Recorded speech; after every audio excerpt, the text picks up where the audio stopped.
and hunt for all the goals and aspirations they have. So it's not about he and I. It's really about the players and the guys that got to go out on the field and make plays. Yeah. This is the miserable Kirby state. This is Kirby as Nick Saban a couple of years ago. So you got about 8 to 10 years of Kirby being miserable. Yeah, the misery being I'm winning every single game, and everybody tries to find a storyline in every game, and I have to keep telling you. It can't be just about his defensive line, and I have to keep telling you guys there is no storyline in this game. I'm going to treat Ole Miss the way I treat Chattanooga, the way I treat Alabama, the way I treat Florida.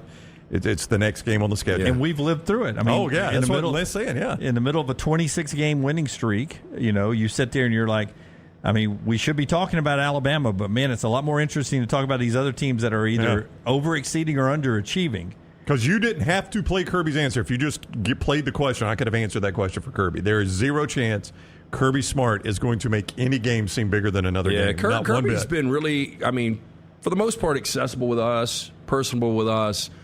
He has become, in these press conferences, I mean, it's but just... I understand why. I do, too. I mean, in today's world with social media, you got to be like this, but it's become kind of boring. His post-games have become a little more interesting. He was talking about Dan Mullen not recruiting anymore, and then after the Missouri game, made a joke about Tyler from Spartanburg, which I thought was kind of funny. The fact that story even made it back to Kirby, that he was familiar enough to use the phrase Tyler from Spartanburg, which he did in his postgame after the Missouri win. Have we heard anything about, because I'm totally convinced that Dabo will invite him to a game, but has anything come up since the big win for Dabo this past weekend? I have not seen anything on. I did joke with Lunsford that I wish we had come out with Tyler from Spartanburg T-shirts and tried to sell those.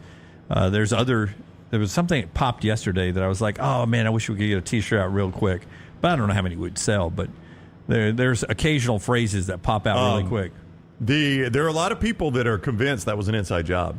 Tyler that was a growing thing, right? Yeah, I just don't think Dabo's that good of an actor. I mean, that was exceptional acting by Dabo if that's an inside job. There's no way it was inside. I don't think so either. But after the way they played, a lot of people were like, see, it had the exact desired performance or desired result. I think Dabo sounded too pissed off. That's what I'm saying. He's not that good an actor. And I do think he was so prepared for somebody to sooner or later ask him that. Yeah. And he was going to have this rant when it came up. Because he had the whole thing ready to go. Boy, he had the stats ready to roll. He did. All right, that's our show today. Don't forget basketball tonight. Auburn tips off its season against number 20 Baylor in a pretty cool venue, the Pentagon, up in Sioux Falls, South Dakota. So, Auburn favored now. Really? They are. Auburn's -1.5. What's happened here, do you think? I think smart money is walking to the window and playing the Tigers. That's a pretty big flip around, isn't it? So it's gone from -2 when Forster told me exposed. Yeah, Auburn's 1.5. And now Auburn's a betting favorite tonight. Where do you actually have it bet, not with Lance? I'm giving 2, and I never clicked that button. Yeah. I never clicked that button in my bookie to adjust the line for you. You can click a button that'll move the line for you. Well, I'm looking right here on my it'd probably be a complete disaster for both of us. Auburn will win by 1. Yeah. Our official number will be Auburn 1.5. You'll lose all yours. At least I get a stake out. MyBookie.ag, Auburn favored 1. Oh, but ours is straight up. We've already made ours straight up. I know, that's what I'm saying. At least I would get a steak out of it. You would get a steak out of it. I'm hungry for a steak. Let's go have lunch. All right, that's the show. Bama and Bourbon's our overtime today. Bama and Bourbon. I don't know why I'm saying it with surprise face. Bama and Bourbon. It is Bama and Bourbon with Aaron Suttles and LT talking a little Bama football. You get that without even having to change anything. Don't change that dial. Rip off the knobs, all that stuff. We're back tomorrow, 9 a.m. Central Time. Until next time, God bless you and God bless America.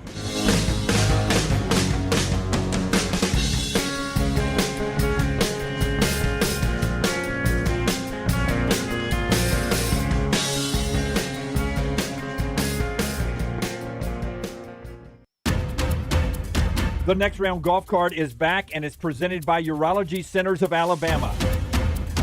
For $89, play Limestone Springs, Cross Creek, The Meadows, and the renovated Woodward Golf Club. $247 in value for just $89. Or get bonus gifts with the Deluxe Golf Cart for $119. No restrictions, good through September of 2024, but supplies are limited. Buy right now at nextround.store. The Next Round Golf Cart is here. Your chance to play 4 area golf courses for just $89. Get 18 holes in cart at Limestone Springs, Cross Creek, The Meadows, and the newly renovated Woodward Golf Club. A $247 value for just $89. Get your golf cart now at nextround.store. Follow Scott Forrester on Twitter at ScottForresterTV. Jim Dunaway, Lance Taylor, Ryan Brown, and Rockstar. Live from the Birmingham Racecourse Casino Studios, the next round, presented by Bud Light, is on now. All right, give me a job. Give me a job where they're going to kick me a little extra money. They're going to fly me down to a posh 5-star hotel in the Dallas-Fort Worth area. I'm going to sit around, I'm going to talk about football, and then I'm not going to do a damn thing. I'm going to put out the same list I did last week. It sounds good. We'll get into the college football playoff rankings where they didn't change the top 8 at all. They did not. I don't know what they do the whole time they're down there. Yeah, I thought that they would tweak it just to act like they were doing something. Exactly. Yeah, I expected Georgia after the Missouri win to flip-flop at least with Ohio State. Outside of Ohio State fans, how many people do you think Ohio State's the number one team in the country? Zero. Yeah. They're not the best team in the country. Zero. Is there any scenario where you think they're the best team? I mean, look, they could end up winning a national championship. I don't think they will. Don't either. But right now, I don't think anybody is saying Ohio State's best team. They're not the best team in their conference. What are they ranked number one on? Yeah. I mean, give me their resume. Well, I guess they're going quality wins. Yeah, I mean, you've got at the time, Notre Dame was a top 10 win. Okay. And at the time, Penn State, I guess, still is technically a top 10 win. And I know this question sounds crazy, but hear me out. Two better wins, Kentucky and Missouri, or Notre Dame and Penn State? Notre Dame, Penn State. You had to think about it. Yeah, I was just trying to place Kentucky. If Notre Dame and Kentucky played one another, I think that would be a pretty good game. Yeah, I think Notre Dame wins. I think Notre Dame probably wins. If Missouri and Penn State play one another, I think it'd be a pretty good game. Yeah, I think Penn State beats both those teams, though. I think Penn State's the best of that whole group, but I don't know where I rank them out after that. Like, I think Ohio State's getting credit for name brand wins. Yeah. I don't know if they're great wins. We will jump into these rankings in football coming up in a little bit. Also, the latest in the Michigan story, which seemed to be three-pronged yesterday. Defense by Michigan, Blake Corum's business dealings, and Connor Stallions, the repairman for vacuums and leaf blowers around America, I guess. It's a crazy story as that continues on. That is the tweet that I got last night. That is Blake Corum, right? That is Blake Corum standing in front of a very nice car. A camouflaged car. Uh-huh. I remember that story. Yep. And then Blake Corum is on an LLC. Well, he says, I should be an LLC, hashtag BC2 LLC. Right. There is, in fact, a BC2 Housing LLC, which was formed in Wyoming, in good standing currently, according to that tweet. And it includes Connor Stallions and Blake Corum. Yeah. Yeah. But Wow, the how about the that? problem is Blake Corum says, I've got zero business relationships with Connor Stallions. Now, to be fair, and this is what happens, once people start digging on you, they're going to find a lot of stuff. Yeah, before you start denying things, you need to really make sure they're cleaned up. Yeah, well, and another thing I would say, there are a million of these LLCs in college football right now. And I have been... You disagree with that? No. I've teased two stories that we've jumped into here already. Well, I never know. What are we supposed to do here? What do you want us to I was do? teasing. I had asked you guys, y'all want to lead with Auburn basketball, but let's go ahead and talk about We'll this get too. over basketball in a minute. Yeah. Could tell it was a tease. Could you tell it was a tease? I thought I was supposed to talk there. I thought we were supposed to talk too. Yeah. You still on your meds today? Yeah. He took one of me. I told Brad, I said, I can't. Here's the bottle. I cannot take another until Dunaway 12:30. said, I cannot take another one until after the show. I really should hand you the bottle. That's what he told me. So I have been in a handful of LLCs. We were in one as our organization here, right? You are the only one I've ever been a part of. Oh, yeah? Yeah. And I thought, like, okay, I've been around for the formation of those. Some a little, ours, we hired the best attorneys that you could find around here to do it. One of the best of the country at doing it, right? And right. that one was done lock solid. I mean, no holes in that one. You can go to LegalZoom.com and do an LLC. So you got everything between LegalZoom.com and this. So I thought, how hard would it be to get a name on an LLC of somebody that's actually not involved? And when I Googled that today, surprisingly easy, actually. Oh, it's easy? So Yeah, I could have an LLC with prime time right now with Deion Sanders? Yeah, and a lot of states, apparently, you can list anybody as a member of an LLC, and it works. Now, they can obviously sue you to get off that paperwork. But like I could go form an LLC and list Lance as a officer in the company, and apparently in some states, if not all 50 states, there's nothing LLCs to be have done. always been for personal protection. Yeah. But it almost seems like this is a way to now launder money. If you could put anybody else on the LLC, because they could know that they're on the LLC, they could have told you to put them on the LLC, and then after the fact, they could say, I got nothing to do with that. Yeah. I mean, before ours was official, we all had to sign several documents saying that that is who we are and that we commit to everything that is required of us in that LLC. So, but I would imagine if you go through LegalZoom, it might be a little bit different, right? I mean, I think LegalZoom is designed so that I don't ever have to meet with an attorney. They got attorneys that handle everything. I just enter. Now I'm speaking a touch out of school here, but I just enter a set of information, I think, at LegalZoom, and they form all the papers, and their attorneys do everything, and I never see an attorney face to face. The only thing I would say, Dunaway, if you're Michigan, you know that people are going to be digging and they're going to find things, and if you've got an LLC set up for one of your star players because this is how you're getting some collective money to him, and at the same time, Connor Stalions, a guy that you had to push out, he should have been removed from all of this stuff immediately. Yeah. You have to vet all of this, but if you find paperwork with Connor Stalions in any active, whether it's staff or player, you've at least got to have a sit down and do a debriefing. For Blake Corum to be hit out of nowhere, right, with, hey, you're on an LLC with Connor Stalions, what is your business relationship? I don't have a business relationship. But now the other thing I learned in my Googles this morning, Dunaway, is that this could potentially carry jail time. I mean, it could be fraud in some states, depending on how deep this went. So I would say, at very least, Connor Stalions is embroiled in some very serious legal issues right now, and you never know what comes out of that. So that's Michigan, one of several things that we will get into with the sign stealing debate that continues with one of the top teams in the country and the college football playoffs. We'll jump into what happened on the court last night with Auburn basketball right after. Brownie tells us about our friends at MyBookie, where Auburn went from a 2-point dog all the way to eventually a 2-point favorite, I believe. 2.5-point favorite. Yeah, so a big swing. I got asked walking the dogs last night as the sun was setting in Edenton. It sounds like a great place. As the sun was setting in Edenton, all of us were gathered on the lawn, and the wives were talking, and this guy said, so why is Auburn the favorite now? I was like, dude, I don't know, but I bet Baylor at mybookie.com -2. How'd that turn out for you, Jimmy? Hey, it turned out okay. Winner chicken dinner for you. Didn't look good for a lot of it. We'll talk about it. How did your parlay go? I got Drexel and Drake confused, but we're more on that later. How did you get them confused? Well, they both start with a D. Drake's going to be good this year. I'd read Drexel, that. no? Yeah, but you told us yesterday you thought Drexel was a cool name, so that's why you played I did, him. but I was back in. Tell us about MyBookie. Hey, we have all this stuff to do. MyBookie.ag code next round. MyBookie.ag code next round. That's where you go and get signed up at MyBookie.ag, and with that code, you get a bonus of 50%. That 50% bonus up to $1,000, matching your sign-in, your initial deposit there, up to $1,000, and it's money you can play with right away. And at MyBookie.ag, they're upfront about this. It's not one of those deals where you got to win with that money 4 or 5 times before it's yours. A lot of places do that. You win once, it's yours and yours forever in MyBookie.ag. That's when you use code next round. Bet anything, anytime, anywhere. MyBookie.ag, code next round. MyBookie.ag, code next round. Right. So here's the deal. I read a lot of stuff, but if you've been with us 14 years, you know the thing I was worse at in my ACT, SAT testing is reading comprehension. Mm-hmm.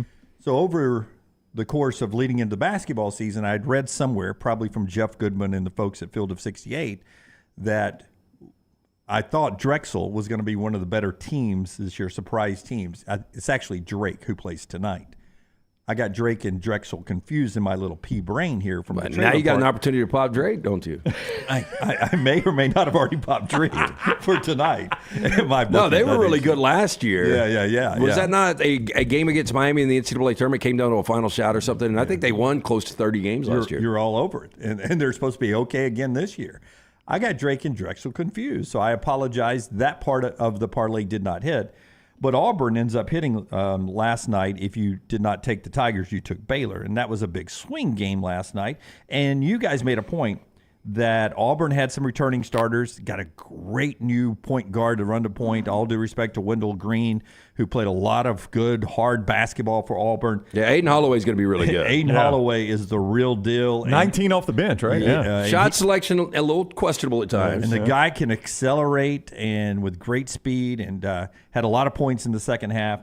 But the new guy for Baylor, who nobody knew what he was going to be able to do, and I don't even think Drew even knew what he was going to do, but Jacoby Walter, a 6'8" shooting guard, was the real deal. He had 28. And Auburn was the better basketball team for most of the night. And if I'm an Auburn fan, I take away from this that we're going to be a pretty good little basketball team this year. You got Bruce Pearl-type depth. He had 10 guys that he played double-digit minutes with last night. 11 guys played. The team's going to be really, really good. You let one get away last night when you were the better basketball team that night, in my opinion. Yeah, I didn't think they handled the pressure well in the second half. Look, they played a really good first half. They still were up 6 pretty late in the game, and then, Baylor goes on this 22-10 run to close it out. I felt like Auburn, for most of the night was a better team, but Jacoby Walker is going to be special. Scott Drew has got a ton of newcomers. We mentioned the fact that they've only got one returning starter from last year's squad. So I think both these teams will get better and better and better. And I think by the end of the year, Auburn comes in unranked. They look like definitely one of the top 25 teams in college basketball. But when you put a team in the bonus before the 15-minute mark at the second half, you're probably going to lose the game. If the other team's okay at shooting free throws. I mean, well, they're going to get a lot of chances. 15 minutes to go, and they're already in the bonus. And that was, Auburn's defensive issue late, and Bruce Pearl pointed that out. He's like, we got to play defense without fouling. I mean, we cannot survive that. And you're not, especially against a good team like Baylor. I mean, and the free throw disparity actually wasn't that crazy considering – I think it was 35-24, if I'm not mistaken, considering that Baylor was in the bonus at the 15-minute mark. I mean, that's pretty early to get in the bonus. Yeah, I would tell you this. It was a national stage for Auburn. It was the biggest basketball game in the country last night. And it followed the great lead-in of the Pickleball All-Star Challenge live from Dallas, leading into the launch of the Pickleball Challenge. It's hard to channel. believe. There's hard a to believe we're already Pickleball channel now. It's already here? Yeah, we're already at the All-Star we break. were at dinner last night, and they had some, and when they were posting it, they were doing some of the pickleball lingo. Yeah. And I've never heard of any of it. Of course, I've never played pickleball. And I tweeted it out, guys. It's 7:58, and this match is not over. It's live. It is the good golfer from the Dallas area, Scheffler. Scotty Scheffler? Yeah. He was playing pickleball? Playing with one of the best young female stars in pickleball. She's like 16, and they're playing Isner, the big, tall tennis player. Right. Seems like you'd have an advantage. One of the best male pickleball players. Mm-hmm. And seems like a mismatch there. It does, but Scheffler is playing really well. Isner's a hindrance. His size apparently not good for pickleball. Right. And the girl is amazing. And it's live. Tony Romo's the analyst on it, and it's this is not pills. This is all legit, and it's 7:58. How did you not see that? This was I did not see 1 minute of it. This was right above our TV. I did not love. Let's look at it. And then I get the yellow box that says Auburn Baylor, which by the way is a top 15 Ken Pom real sport game, not pickleball, is going to tip on the ESPN app at 8:02, and I'm like, we're on freaking ESPN with pickleball. Yeah. And you're not gonna interrupt that and put that over on the pickleball streaming channel you now have? You know what's sad based on demographics? I think pickleball might have more viewers right now than college basketball. Zero. I'm sitting there going, pickleball. Everybody in my neighborhood plays except me. Is this about to happen? We're gonna tip this great basketball game on the ESPN app. I'm gonna miss the start of this for a made-for-television pickleball event. And then luckily, Scotty Scheffler hit 2 great shots. The game ended, and I made it to Sioux Falls, South Dakota. Why the game is being played there, I don't know. For the tip in front of 3,000 fans. It was a great basketball game, and I saw every bit of it. But for a moment, I thought I was going to miss the start because of pickleball. Yeah. Well, Steven says he thought it was cool. So the first time he ever saw it. Now, Maverick says it's a fad that's going to be over in 5 years. I mean, I was watching it because I was waiting for the Auburn Baylor tip, and it was entertaining because it was a golfer, and I was like, he's pretty good. But then I thought to myself, when I'm running through Oak Mountain State Park, or not the Herd Mountain Park where Oak Mountain plays high school football, there are pickleball courts there. The 70-year-old lady that's out there playing is pretty good at it too. Yeah, that's what I was going to say. I don't think it's a fad. I think it's an activity like golf that people can play into their 80s.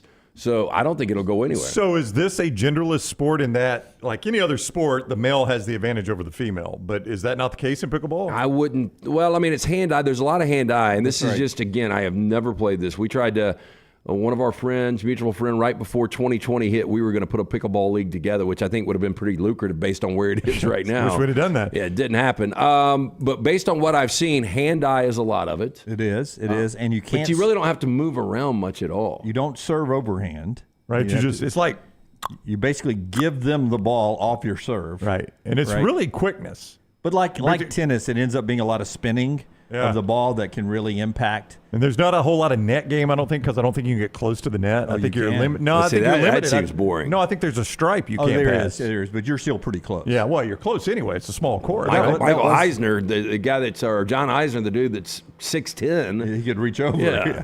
I will tell you this. That was the best part of the night. I don't know what it's called in pickleball. I apologize to those play the game. But Scheffler got into it with the pro on the other side, and it was back and forth. Looked like ping pong? And Scheffler stayed with it and won the point. Yeah. And they went back and forth like 8 times. That was the turning point of the match. Well, Kirby Smart's supposed to be pretty good at it. At pickleball? Yeah. When we had him on. Ironically, you know who else is? Connor Stallions. I wouldn't be surprised. But, we had Kirby on when we were in Atlanta. So SEC Media Days, not this year in Nashville, SEC Media Days 2022 in Atlanta. He came on and he said that was what he'd been doing in the offseason, was playing a lot of pickleball. I think a lot of people play this. Now, they're building courts by us right now. I know. More courts. There's already some at Herdmont, so they're building more out there, yeah. A lot of different apartment condo complexes here that have redone the tennis court. They make them pickleball courts. Yeah, why not get more of them there? All right, so Auburn, next up for them, home game. They finally get to Neville, Southeast Louisiana. But a good showing for Auburn in the loss last night. The problem was the 16-5 run from 4:26 to the end of the game, giving Baylor the 88-82 win. But I thought it was a good showing by Auburn. Would love to see your comments over in the chat room as we move throughout the day. Don't forget, Bud Light Game Night goes tomorrow night from the Grocery Brew Pub right in Homewood. We're there 5 to 7, 6 to 7 live on the video platform. Tell us about Bromberg's, and we'll get into one more big thing in our opening segment. Chip Brown and Elijah McAllister, Auburn's captain, coming up later in the middle hour. Yeah, since 1836, family owned and operated. Bromberg's, they are your diamond specialist. You think about popping the big question this holiday season, get in, see our friends at Bromberg's. 2 locations, Mount Brook at the Summit. Nothing like giving or getting that silver box from Bromberg's Jewelers. For more information, to shop online, brombergs.com. The team mom of the next round, Gina Korn, is in the chat room, says that our own little T is a very good pickleball player. I've got to see it. I got to see it.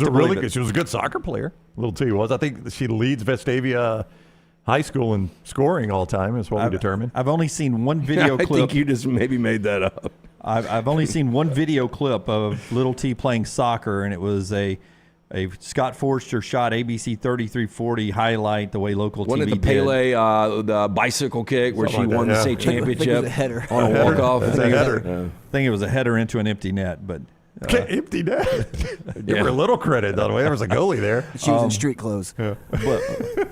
But Team Mom, I'd love to see a video of Little T actually playing pickleball. So next time you guys are out, get us some video. We'd love to show it. Or maybe we can get a little tournament going up here. I've never played it, so I don't really know the rules. I think that's the best part. Yeah. We've got some competitive people up here, too, that don't know the rules. That was out. I don't out. What? I don't think it would be difficult. Yeah. Well, Little T knows the rules. She can explain it to us. She's apparently the best player up here, according to reports. One more thing before we go is the in this opening segment is CBS once again won the television ratings, Brownie. Yeah. Brett McMurphy sending that out. Alabama LSU, the most watched game of the week, by about 1 million. Yeah, over another CBS game, Missouri-Georgia. Missouri-Georgia. Washington USC, going on at the same time, great game, about half the audience of LSU Alabama. Does that surprise anybody at all? Nah, probably not. I mean, after Caleb Williams absorbed that second loss, there's just something bigger about the LSU Alabama, just that game over the last decade plus. It's become a national name brand rivalry, wouldn't you say? Oh, yeah. Yeah, I would agree. Yeah, I mean, here's another question for you, LT and Brownie. But Brownie, I think you know the answer to this. More watched out of these 3 games: Notre Dame, Clemson, Ohio State, Rutgers, or Oklahoma, Oklahoma State? I would say Oklahoma State. I mean, it's such a small state, though. But I mean, it's for college football fans. I mean, that is to watch that rivalry go. It's almost got the buzz of a Dion for one game. More people watched Ohio State Rutgers than watched Oklahoma State. It's crazy. And more people watched Ohio State Rutgers, Oklahoma State than did Notre Dame and Clemson. Because even that, there's a couple of helmet games. Yeah. Which surprised me. And all of those, more people watch that than Kansas State, Texas. Yep. Which shocks me. Kansas State, Texas, the Fox Big Noon kickoff, and it was an excellent game. I don't know where everyone went. Obviously, Ohio State, Rutgers. I mean, Kansas State, Texas was so much better of a game than Ohio State, Rutgers. I don't know why you made that choice. I guess, TV people would tell me the market size and the alumnus of Ohio State and Rutgers. I guess. But, boy, that was not a fun game to watch. I tried some of it. Kansas State, Texas was very entertaining. And then one more note, the Dion Shine, Oregon State, Colorado, and that was a different location. But it drew a 1.5 rating, 2.77 million. It still ranks up there as one of the most watched games of the weekend. Yeah, but there was a time this year where any Colorado game was number 1 or number 2, and since it started with Colorado UCLA. Yep. And since then, that bubble has popped. It's dropped down quite a bit. All right, we'll jump into some of the big stories going on and sort of break up the college football rankings from last night, get some reaction from the guys, and you'll hear from a lot of the coaches getting ready for the big weekend of college football. That Alabama-Kentucky number, not as big as a lot of people think. We'll talk about the Tide later in the show on if that's a challenging game for Alabama up in Lexington, KY. Show being brought to you by our friends at the University of Montevallo, montevallo.edu. You can jump in and check out the possibility of a great institution for your son or daughter when it comes time to go to college. Wonderful on-campus life, beautiful campus according to Southern Living. New buildings going up all the time, including a multi-million-dollar theater department and business school remodel that just happened there, and 23 fully funded NCAA Division II scholarship sports. It's all right there, montevallo.edu, montevallo.edu. Check it out at the University of Montevallo. Spittin' Lugs with ESPN's Tom Luganville and Lance Taylor weekly at Disrupt the Media on YouTube and wherever you get your podcasts. DryTech Water Restoration is a locally owned company that specializes in mold remediation, fire and water damage cleanup, and SteraMist services. DryTech's goal is to provide clients with expert guidance when dealing with any home disaster. DryTech's highly trained specialists are available 24 hours a day, 365 days a year. They will work closely with you and your insurance company to make sure the process is stress-free as possible. Call DryTech today, 205-637-0143. The moment you discover damage to your home, DryTech's team will handle the rest. The Next Round is so much more than the show you get from 9 to 1 each day. So make sure to head to our official YouTube channel at Next Round Live and subscribe to get all of our latest content. We, of course, have plenty of specialty content and shorts based all around the sports in the heart of the SEC. But we also talk pro sports, gambling, lifestyle and entertainment, and so much more. It's the Next Round YouTube channel where you never know what you're going to find next. Subscribe now to see the latest content and get notifications when we go live. That's at Next Round Live on YouTube. A legendary coach once said, "It's not the will to win that matters, it's the will to prepare to win." Bryant bankers have the dedication and experience to put together a financial game plan that's right for you. Stop by one of the 7 Central Alabama locations today or give them a call at 1-855-4-BRYANT to begin preparing for your financial future today. You'll find out what unbeatable service and legendary results are all about. Bryant Bank, Equal Housing Lender, member FDIC. What are you waiting for? It's non-stop gaming action at Birmingham Racecourse Casino. Come play more than 900 of the latest and greatest games around, featuring fun bonuses and big jackpots. You can wager and win on horse and greyhound races from all over the world. There are more ways to win at Birmingham Racecourse Casino. Birmingham Racecourse Casino, located off I-459, exit 31, Derby Parkway. Must be 21 or older.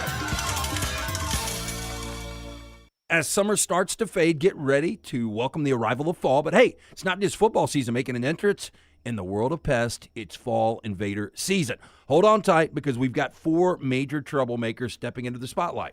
Box elder bugs, kudzu bugs, ladybugs, and stink bugs. These pests don't just knock, they barge in like they own the place. But fear not, dial up Wayne's Pest Control now, 865-588-6686, and let's show those fall invaders who's boss. Don't let pests crash your party. Take charge today.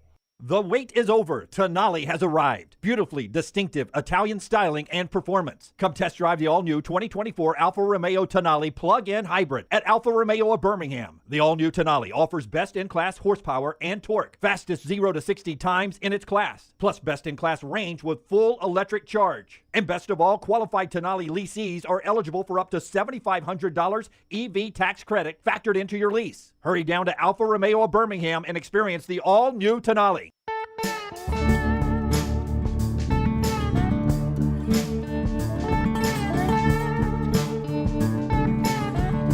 All right, we'll jump into the rankings. One thing though, we want to say thank you to WK. Let me see, get this right here. WXYC.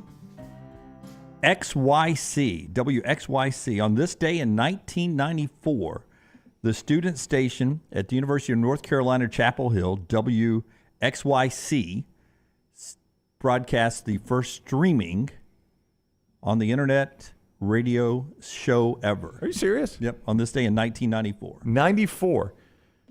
And now look where we are. I know.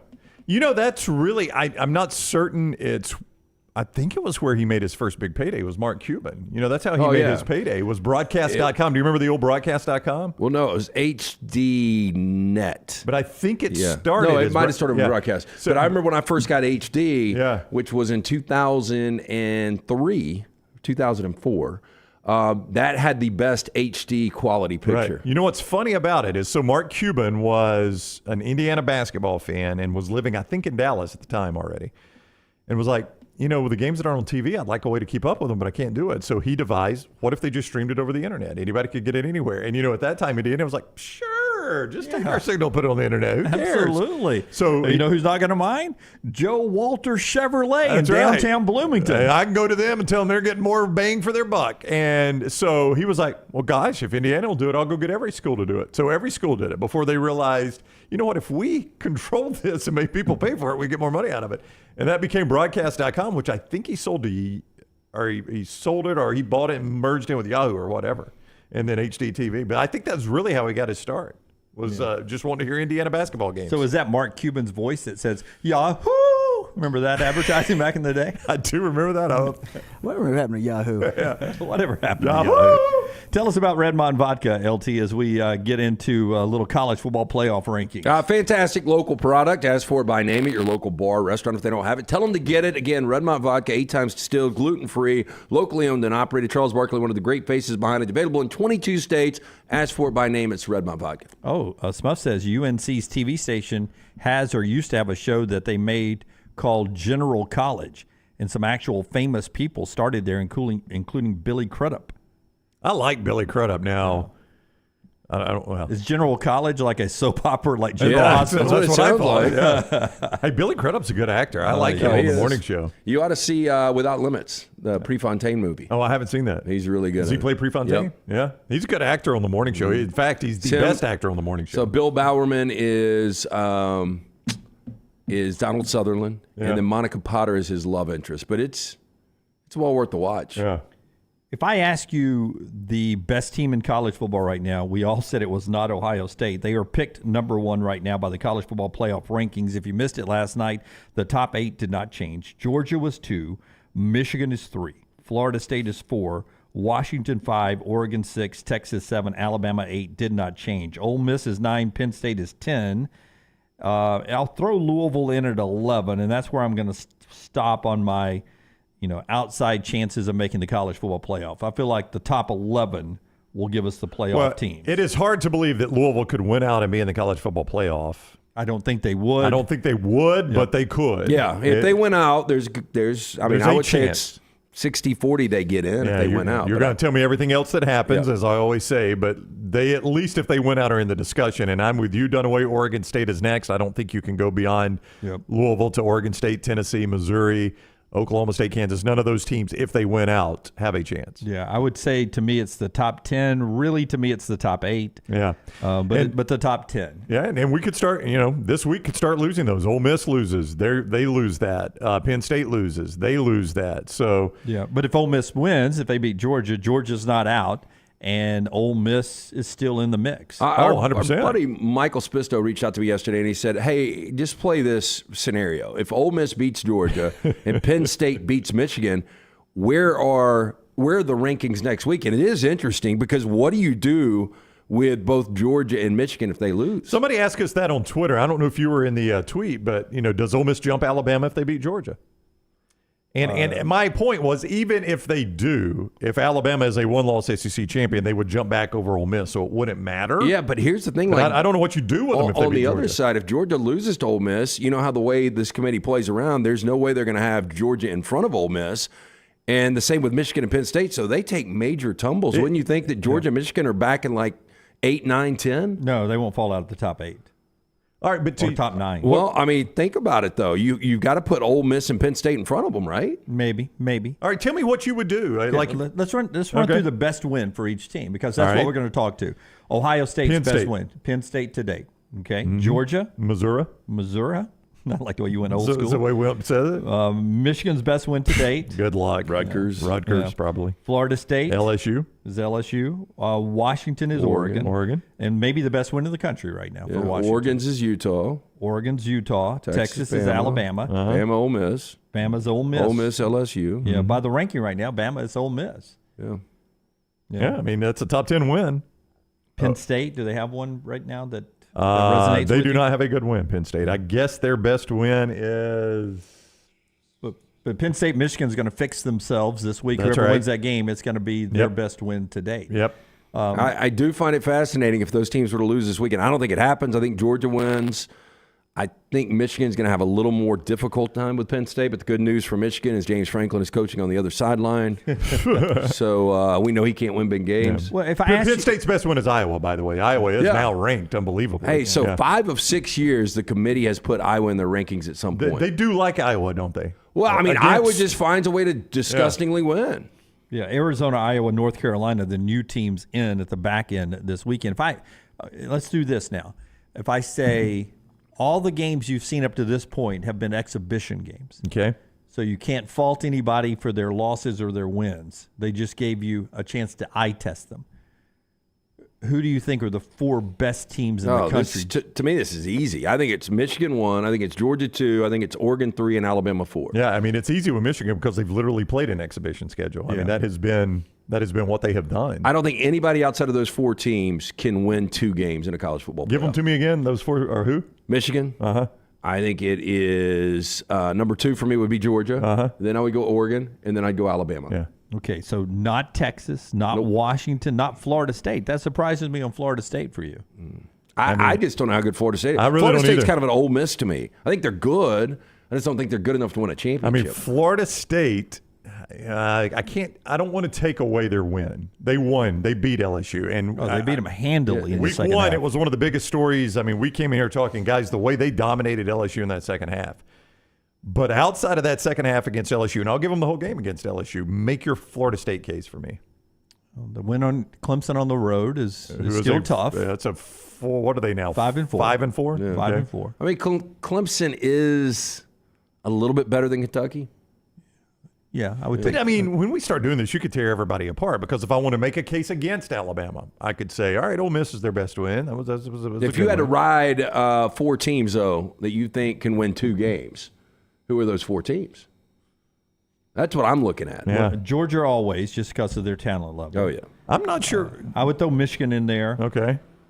I would do Alabama on the trust factor. I would throw Oregon in there. Yeah, Oregon with the experience at quarterback, and they have gotten really physical, and I think they're playing as well as anybody right now. I don't know that I would not put Ohio State in there. I wouldn't Did you either. put Ohio State in? I would not either.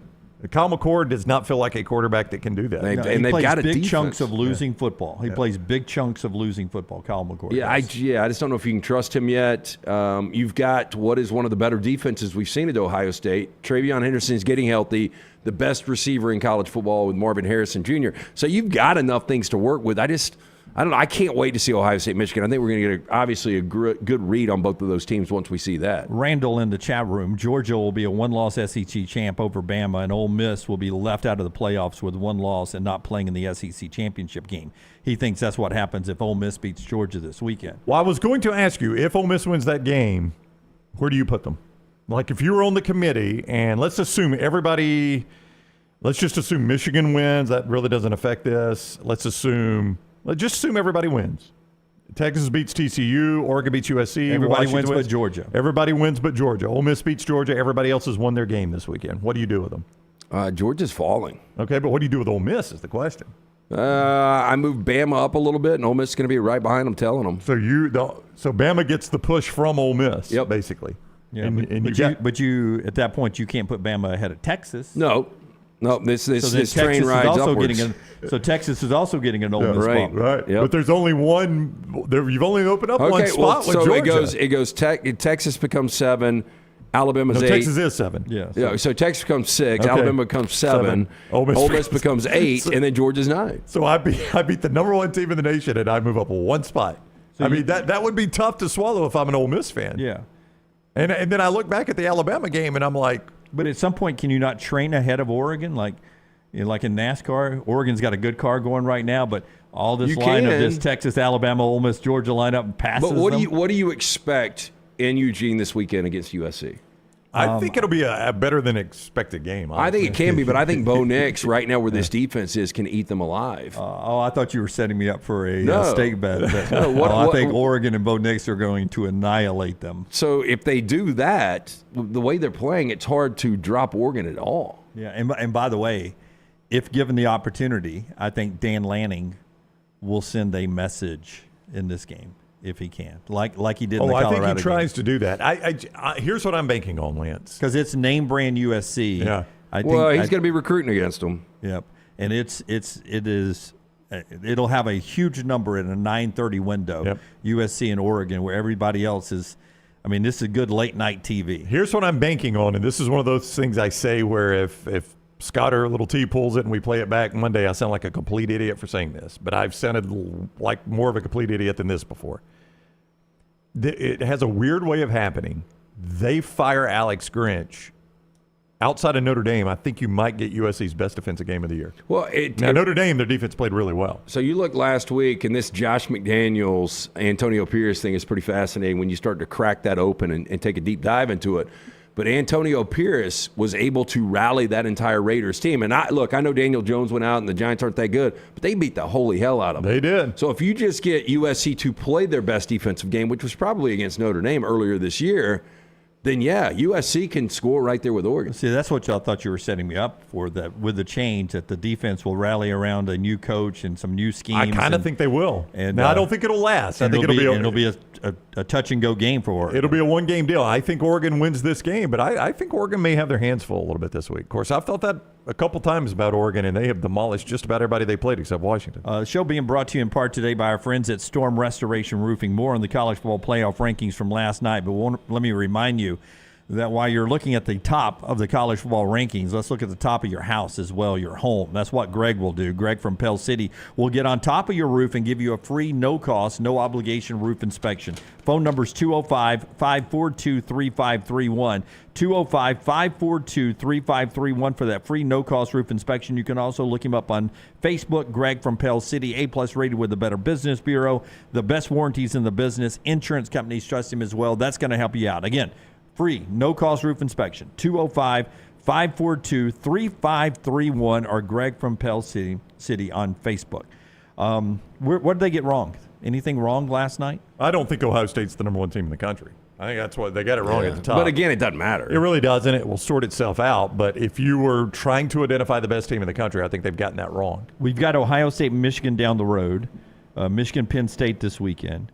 Possibility of Washington and Oregon again in the Pac-12 championship game, and the possibility of Georgia versus Alabama in the SEC championship game. So there's at least 3 matchups there within the top 9 that, or 4 matchups within the top 9 that we're going to get down the road that will jumble that up a little bit. Yeah, I mean, that's why we always say this stuff tends to sort itself out. I think when you start looking, you see a lot of a lot of teams that are going to face one another. Ole Miss and Oregon, Penn State, and Michigan, Ole Miss and Georgia, Penn State, and Michigan are going to start that this week. And it's only going to continue down the road, either in conference championship games or the regular season. Forrester Little T put together a playoff predictor from our friends at ESPN, I believe is where she got it. And she sent it to you. This is through week 10 from ESPN playoff predictor. 77% on Ohio State to make the playoffs. That's out of whack. See, I don't know how they determine Well, this. let me ask you guys this. When I saw that, the first thing I thought of is they are figuring out a way. Ohio State,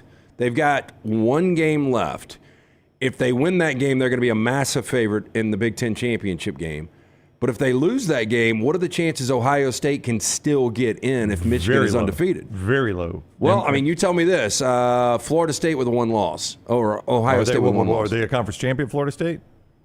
I mean, it's still the ACC. I don't know. I know, but they give credit to they give a lot of credence to conference champion when other teams are equal. Well, I would historically they have, but when they're equal is the key. Yeah, here's the thing. If Florida State won the ACC, and they still had uneven performances like they did last week against Pitt, and Ohio State lost a classic to Michigan, and that was their one loss, I would have to really think about that. Yeah, I know. I'm saying I would think about it, yes. But when Taylor showed this to me, and what a beautiful graphic. She's so good at building graphics. It is beautiful. When she showed this to me, I thought to myself, we've talked all year about the Pac-12 and how that is such a tough conference, top to bottom.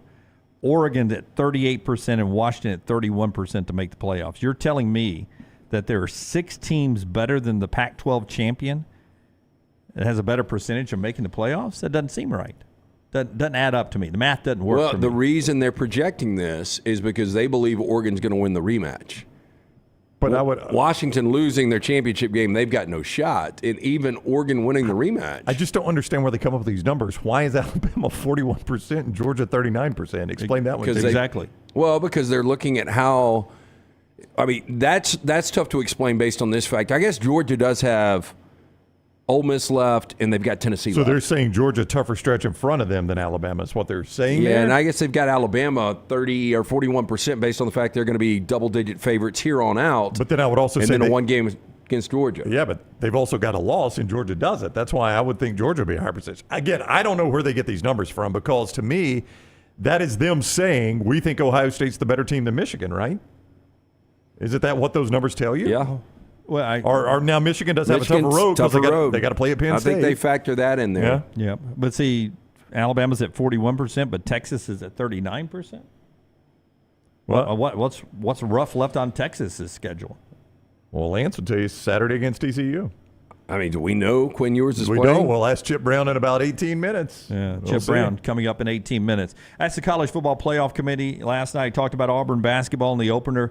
Good showing, but a loss to number 20 Baylor, 88-82. Big takeaway nationally from that game. Most people think Auburn is one of the top 25 teams in the country, and Baylor is just being Baylor. We will get to our sneaky good game when we come in our next segment, and Chip Brown at the top of the hour. Auburn's captain Elijah McAllister joins us at 10:45. The show being brought to you by our friends at Gutter Cap. Man, it's that time of year. I saw somebody trying to clean out a gutter the other day when I was walking through the neighborhood, and I was like, dude, get off that crazy ladder. Yeah. I mean, so many bad things can happen. And on top of that, it's dirty. It's dangerous. Something you don't want to do. You work all week. The last thing you want to do on the weekend is get on the roof and clean the gutters out. You call Chris Stewart. He'll give you an absolutely free estimate. He'll come out and they'll clean the gutters one final time. They'll put that patent aluminum panel system over it.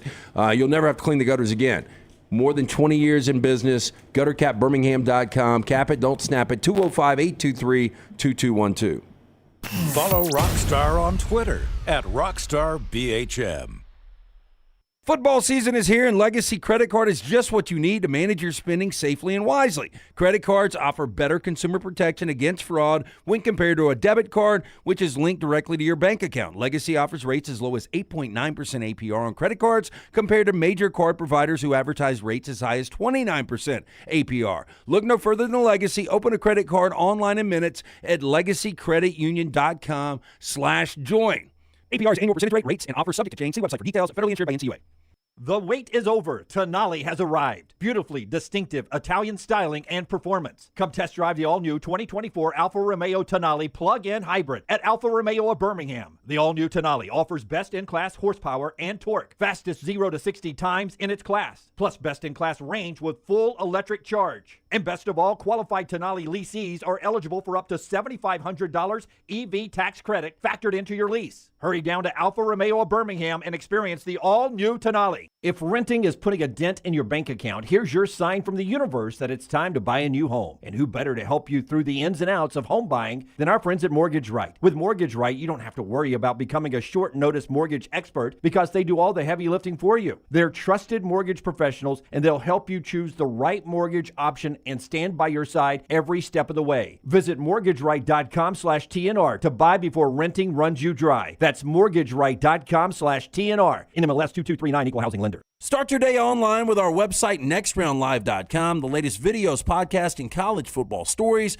It's also a great way to stream the show or shop in the Next Round store. Stay connected by visiting nextroundlive.com. That's nextroundlive.com. IV therapy, B12 injections, cryotherapy, and compression therapy all under one roof. It's our friends at HydroLive. Mention Next Round at checkout. Save 20% off any service. HydroLive's got 3 locations, Homewood, Tuscaloosa, and coming soon to Greystone.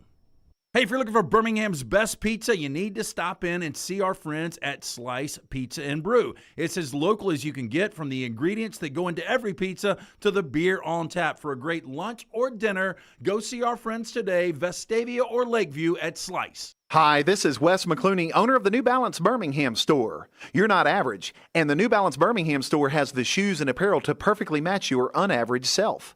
If we were all shaped the same and had the same level of fitness, and if we all walked and ran exactly alike, well, then I guess an average shoe store selling average shoes would be just fine. But you deserve better. At the New Balance Birmingham store, our specialists will match you with a custom pair of New Balance shoes that fit you perfectly. Come see us at the New Balance Birmingham store. Your feet will thank you.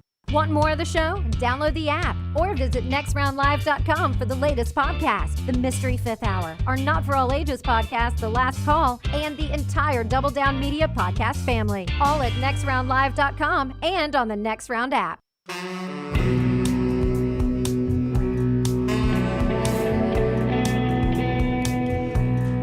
Mentioned Auburn basketball earlier. Another bad SEC loss last night. Auburn wasn't a bad loss. It was against a nationally ranked team, but Vandy lost to Presbyterian.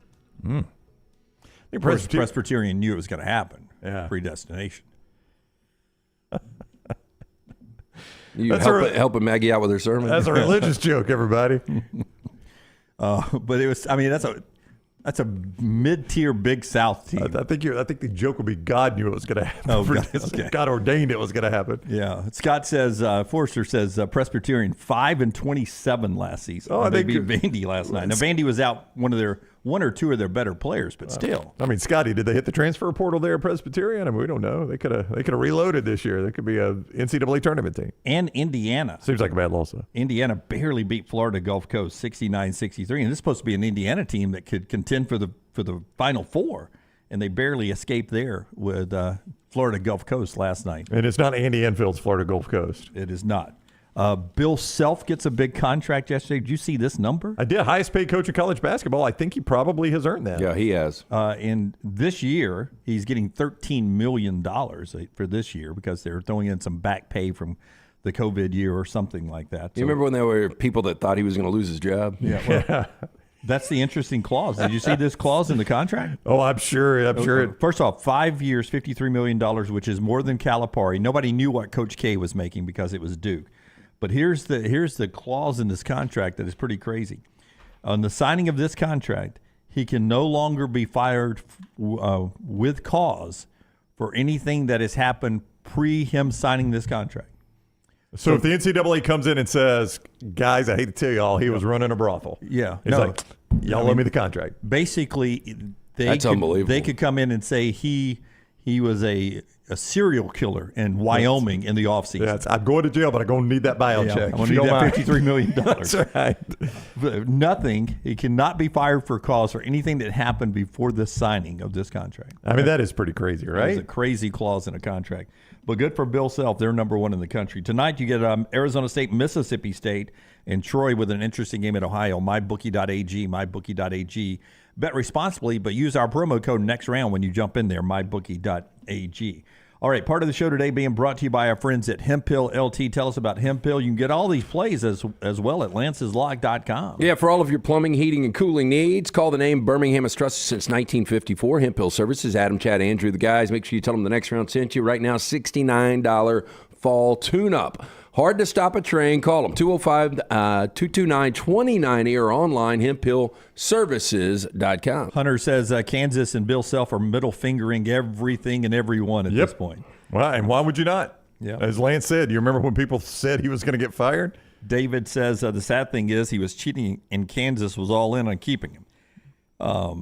Breadman, he can finally get a better toupee for you and me, Brownie. No, he's got a good one. Only when he starts sweating. That's the problem. Yeah. And there's really nothing with the tube you can do about that. Yeah.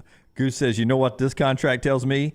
He has done some shit before signing this contract. Yeah, I don't think there's any doubt about that. I mean, find out about this. I mean, we'd have to ask our man Russ or Patrick, but what would the room feel like if they went in and said, all right, we're going to want a clause that says that once we sign this, anything else that we've ever done before this moment, that's right, we're no longer held accountable for it. We're absolved. Yeah, at that point, they would probably say, once we bring this up, guys, they're going to ask some questions. Surprised he didn't work in more stuff. My gosh, this is like, you remember when they negotiated the all the criminals for Armageddon to save our planet? Yeah. Yep. And they're like, we never want to pay taxes again. That's right. And they're like, okay, alrighty. Yeah, they probably didn't think they were going to have to worry about that one. Once we bring this up, guys, they are going to ask some questions. They're going to ask some questions. That's 100% right, yeah. Could you have seen our old boss's faces if we said, no, we'll sign this, but we're going to want anything we've ever done before this. If you find out about that, I can't be fired. We're going to take 5 minutes here, guys, if you don't mind. All right, let's do our spotlight today. It is sneaky good games coming up this weekend. We know can we get the TV schedule? Can you pop it up there for me, Forrester? The one we send out. Sneaky good game today. Mine's on there. Sneaky good game, by the way, being brought to you by our friends at the Pants Store. I'll tell you about them in a second. But here's the TV schedule I send out each week. So many good games, highlighted with the pink underlining there. Alabama, Kentucky, Michigan, and Penn State. You get others like Utah and Washington, Ole Miss, Georgia, Texas, and TCU, Michigan State and Ohio State, USC and Oregon, all highlighted there. We're looking for good games not highlighted. Sneaky good games here, being brought to you by our friends at the Pants Store, your headquarters for your game day gear. The Pants Store has got the name brands you love, like Gentile, Cutter and Buck, Antigua, Elephant Head, and Taylor and Mick. Ladies, you get your rompers and your clear bags and your booties there as well. Find any of your game day needs at pantstore.com. Pantstore.com are 6 locations in Auburn, Crestline, Hoover, Huntsville, Leeds, and Tuscaloosa. Hit it, Rockstar. The College Football Spotlight. This weekend's sneaky good game. Charlie's right in the chat room. How quickly did Harbaugh call Bill Self's agent yesterday? Yeah. Hey. Can you just screenshot that clause? God, how incredible would it be if Harbaugh had an extension that just came out with that word? With that exact clause in it. Could not be, all they really have to do is send Connor Stallions into the room and read the clause and bring it back to Harbaugh, right? Here's what it says. You want me to start? Yeah. You got a sneaky good game? Yes, sir, I do. Fresno is at San Jose State. Fresno at San Jose State. Sorry about that, Scotty. That game, guys, you don't just walk in to CEFCU Stadium. No. One more time. Yep, one more time. It's going to be it. 8-1 Fresno, 4-5 San Jose State. I was surprised to see at mybookie.ag a relatively small line for that game. Yeah, San Jose State's won 3 consecutive games. I watched Spartans week 1 against USC, and They're not a bad football team. They just had a brutal early schedule. Fresno, not as good as they played in September right now. Fresno favored 1 on the highway, and this one 9:30 CBS Sports Network. Okay, what about you? I'm going to go the Big 12. Iowa State coming off a loss to Kansas. They're laying 7 on the road. BYU playing a backup quarterback, but it is an altitude game. It's also 9:15 at night. Ooh, a late altitude BYU game. is nocturnal. We've talked about this before. ESPN. Hey, I that's like BYU keeping this one tight. That's a 10-15 body game for Iowa State. So you got a late body game and an altitude game. That's got to factor in. In a new location. And they're coming off a physical loss to Kansas. That's right, a beat-up body, late night body, altitude game. Paul's sneaky game this weekend is Wyoming UNLV. That's a good game. That's got Mountain West championship game implications, I believe. It does. I think so. My sneaky good game, bowl eligibility on the line, Georgia Tech and Clemson, 5-4. Surprisingly, both teams 5-4. I am. If you had told me that in the preseason, that Georgia Tech and Clemson are both 5-4. I don't know which one would surprise me more, honestly. But wait for it. In the league, Clemson is 2-4 in the ACC. Georgia Tech is 4-2 in the. Georgia Tech right now is just, if Louisville loses, this makes no sense, Jim. They are tied with Georgia Tech for the race for the ACC championship game. This is going to be the problem for Florida State if they do drop a game. You know, being a one-loss ACC champion, you just don't have a lot of substance in that conference, right? Just how bad the conference is. Yeah. Georgia Tech has got one more shot at getting bowl eligible after this. They play Syracuse next week. They got Georgia. If Brent Key can get them bowl eligible in year one, that's a heck of a coaching job. If Brent Key was to close this deal and beat both Clemson and Georgia in the same season? The same way South Carolina did last year when they beat Tennessee and Clemson? Yeah, is there a chance Brent Key's out of Atlanta after that? Oh, yeah. He could get a new job real quick. Hey, by the way, like opponents, Clemson lost to Miami. Georgia Tech beat Miami. Georgia Tech has beaten Miami, Wake Forest, North Carolina, and Virginia for their 4 wins inside the conference this Brent year. Key's playing with house money right now. Oh, there's no doubt he is. He's already done a tremendous job just to get him to 5 wins and get some of the ranked wins he's gotten. I guess technically they could still play for the ACC championship, couldn't they? They could. I think Louisville beat them head-to-head, so Louisville would need to lose 2. Yeah. And Georgia Tech would need to win the rest of them. But, you know, with Georgia at the end, they're coming to the end of their schedule here. Louisville's got Kentucky at the end, so both of them are winding down. So I would assume Louisville has to lose this week and next week, and Georgia Tech's got to win both of them for that to happen. All right, that's our sneaky good game today, brought to you in part as well by our friends at New York Butcher Shop. They bring you the steak bet. We'll get to Chip Brown coming up on the other side, talk about the Texas situation and where we're going. Tell me, my friend, New York Butcher Shop's a great place to pay off a steak. It is, and it's also a great place to just have Thanksgiving prepared for you. I talked to Jim, had a little conversation with him yesterday. Wants to remind you that you can pick up the turkeys there, pre-order. They're taking reservations. Highly recommend this. They have sold out of turkeys each year. Don't want people to miss out. Turkeys are fresh from Joyce Farms, one of the best poultry producers in America. Turkeys are fresh, but they can smoke or brine them. All of their side dishes prepared in-house will feed 8 to 10 people. Don't forget they've got desserts, pies, cakes, banana breads. Great selection of wine to pair with your turkey or beef tender roast. Order early, 2 locations, rare quality, well-done service. The original in Cabo Heights, one in Greystone. Go see Jim and all the fine folks, New York Butcher Shop. Tyler Watts and Jim Dunaway on All Things Alabama. Watch Talk of Champions at Rollside Pods on YouTube and wherever you get your podcasts. IV therapy, B12 injections, cryotherapy, and compression therapy all under one roof. It's our friends at Hydra Live Therapy. IV therapy treatments are packed with nutrients to increase energy, reduce stress and anxiety, and boost your immune system, and more. If you mention the next round at checkout, save 20% off any service. You can join the IV League today. Members are rewarded with deep discounts. Make sure you ask about that. Hydra Life Therapy open 7 days a week. Homewood, Tuscaloosa, and coming soon to Greystone. Support the show and grab some great t-shirts and hoodies right now in the Next Round store. Buy the Alabama State Map shirts in your team's favorite colors, the popular Y'all Can Have the Rest, or Next Round flag shirts are also online now. Just go to nextround.store. That's nextround.store. The traditional Next Round logo shirts are there too. Buy them for yourself, or they make a great gift for someone else. And let us know what you'd like to see in the store coming up. Nextround.store. That's nextround.store. Thanksgiving is here, and let the New York Butcher Shop be the place to get all of your holiday meal items. Their premium turkeys are fresh, free-range, and hormone-free. The New York Butcher Shop also has a wide selection of chef-prepared side items to help save you time in the kitchen. Pick up a bottle of wine and your meal will be complete. Turkeys are selling fast, so place your order today. 2 locations to serve you in Cahaba Heights and on Highway 119 in Greystone. The New York Butcher Shop. Rare quality, well done service. Storm season is here. Make sure you have a plan of action in place right now. Greg from Pell City and Storm Restoration Roofing should be your first call when storms hit. Insurance companies love working with Storm Restoration Roofing because of Greg Nelson's name and reputation in the industry. When storms hit, call Greg Nelson. He's local, 205-542-3531. He's the home of the free no-cost roof inspection. Greg from Pell City on Facebook, 205-542-3531. It's Storm Restoration Roofing. Hey, Lance Taylor from The Next Round. You've heard me for years talk about our friends at Bromberg's Jewelers, and we welcome you to stop by and see that great customer service at the Mountain Brook and Summit locations, but we'd also love for you to check out their new online shop. They've got plenty to choose from. Great gifts, big and small. Available online, they've got David Yurman, Tudor watches, select diamond and gemstone jewelry, William Henry,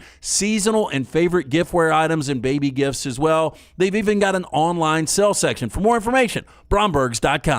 The Next Round Golf Cart is here. Your chance to play 4 area golf courses for just $89. Get 18 holes of golf and cart at Limestone Springs, Cross Creek, The Meadows, and the newly renovated Woodward Golf Club. That's a value of $247 for just $89. Or get the Next Round Deluxe Golf Cart for just $119. It gets you all 4 courses with cart, plus an exclusive Next Round Golf t-shirt, koozie, golf tees, and a sticker. There are no restrictions. The cart is good through September 2024. Get your golf cart now at nextround.store. Jim Dunaway, Lance Taylor, Ryan Brown, and Rockstar. Live from the Birmingham Racecourse Casino Studios, The Next Round, presented by Bud Light, is on now. Later on, we'll let you hear from Jim Harbaugh as he talks about being under the spotlight now down the stretch here, and we'll set up some of the big games going on in the SEC, including Alabama's trip up to take on Kentucky in Lexington. Chip Brown, after LT, tells us about Michelson laser vision. Here's the situation. You've been procrastinating, thinking about getting the LASIK procedure done. There's no reason to wait. We've got special pricing from now until New Year's Eve. So all you got to do is call 205-969-8100. Ask for Amy. Tell her The Next Round sent you. They're going to hook you up with a hassle-free consultation as long as you go see Dr. Mark Michelson, Dr. Jen Michelson, and get the procedure done by 12/31. You're going to get a great discount. It's more information, michelsonlaservision.com. Call 205-969-8100 and tell them The Next Round sent you. You know, you could convince me it was just last week that Chip Brown was sitting in this very studio before Alabama and Texas played. That's how quick this season flies by.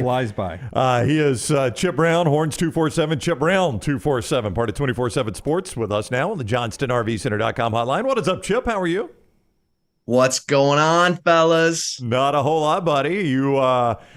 You're getting ready to head over to Fort Worth and watch Texas play TCU. I will ask you, will you be watching Quinn Ewers play in that game? What does your gut tell you? Well, it's funny that you ask, Ryan, because I was just texting with a source who said if he possibly can, he will. Oh, that does not sound promising.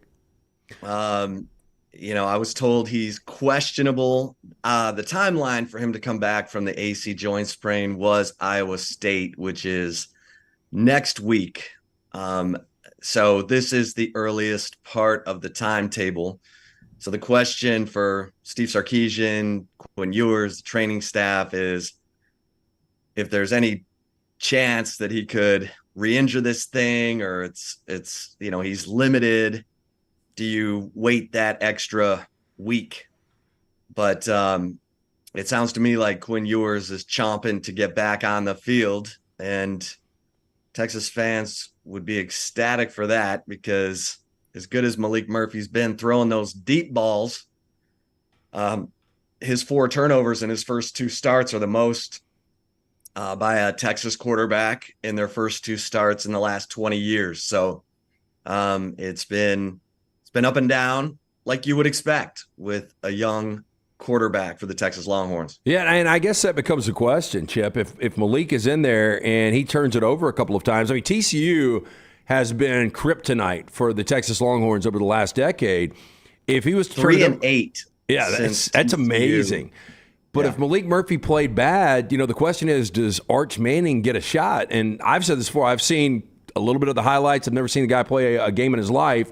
I don't know how good he is. Obviously, Malik Murphy, the coaching staff believes he's better, at least until this point. But do you think we could see Arch Manning?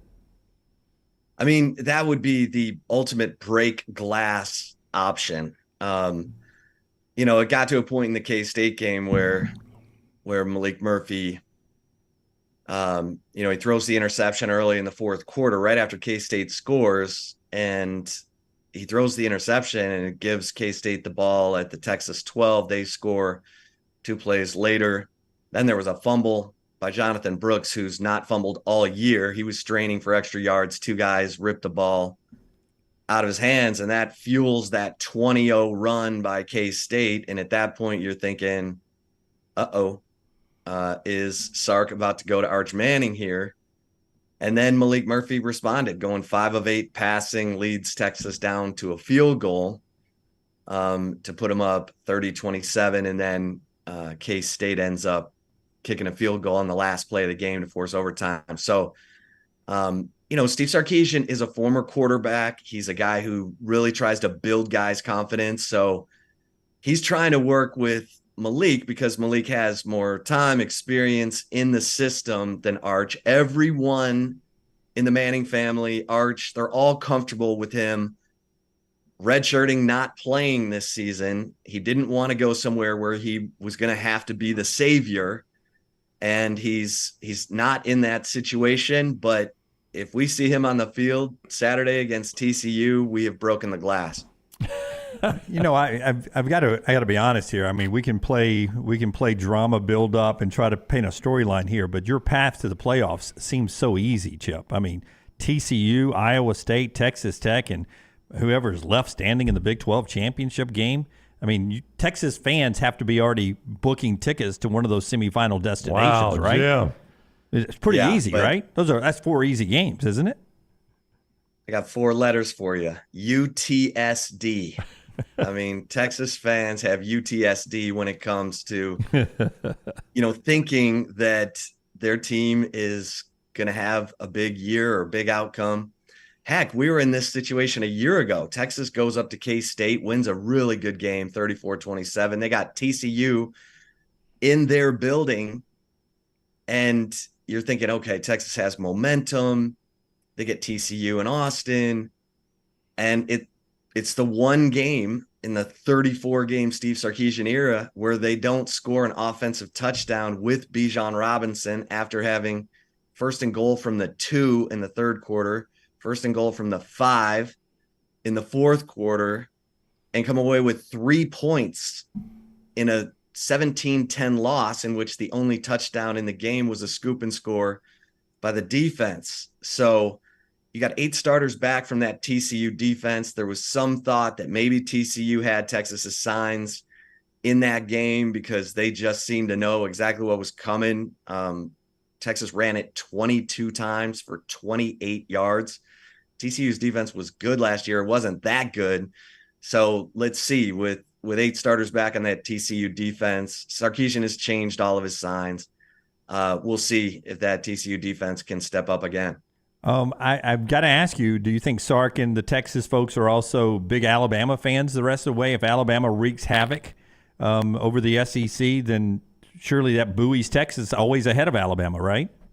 Yeah, I mean, as long as Texas has the quality of wins to stay ahead of Alabama. Alabama's now racking up, really good quality wins here, beating Ole Miss, beating LSU. So it's going to be fascinating. I mean, Texas and Alabama both need, some people to lose ahead of them. Obviously, Michigan and Ohio State are going to play, and we'll see what happens with Florida State. They look like they have a pretty good path too. Chip Brown is with us. Chip Brown 247, Horns 247. As you find both of them on Twitter, he is on the JohnstonRVCenter.com hotline. Brett Yormark in the Left Behind Big 12 folks celebrated the Bedlam win Saturday pretty heartily. True or false, you think? Oh yeah, I mean, it's there's no love lost here, and OU fans are looking at that Drake Stoops. It sure looked like pass interference. Oh, yeah, I think in any other situation it is. Right? Yeah. So, the conspiracy theories are everywhere that Texas and OU can't leave things up to the officials because it's probably not going to go their way. And that's just good old fashioned college football, the passion, the rivalry, the overzealousness. Fan is short for fanatic. But Texas needs to be impressive here and learn from OU's mistake. OU didn't put Oklahoma State away, and Texas can't.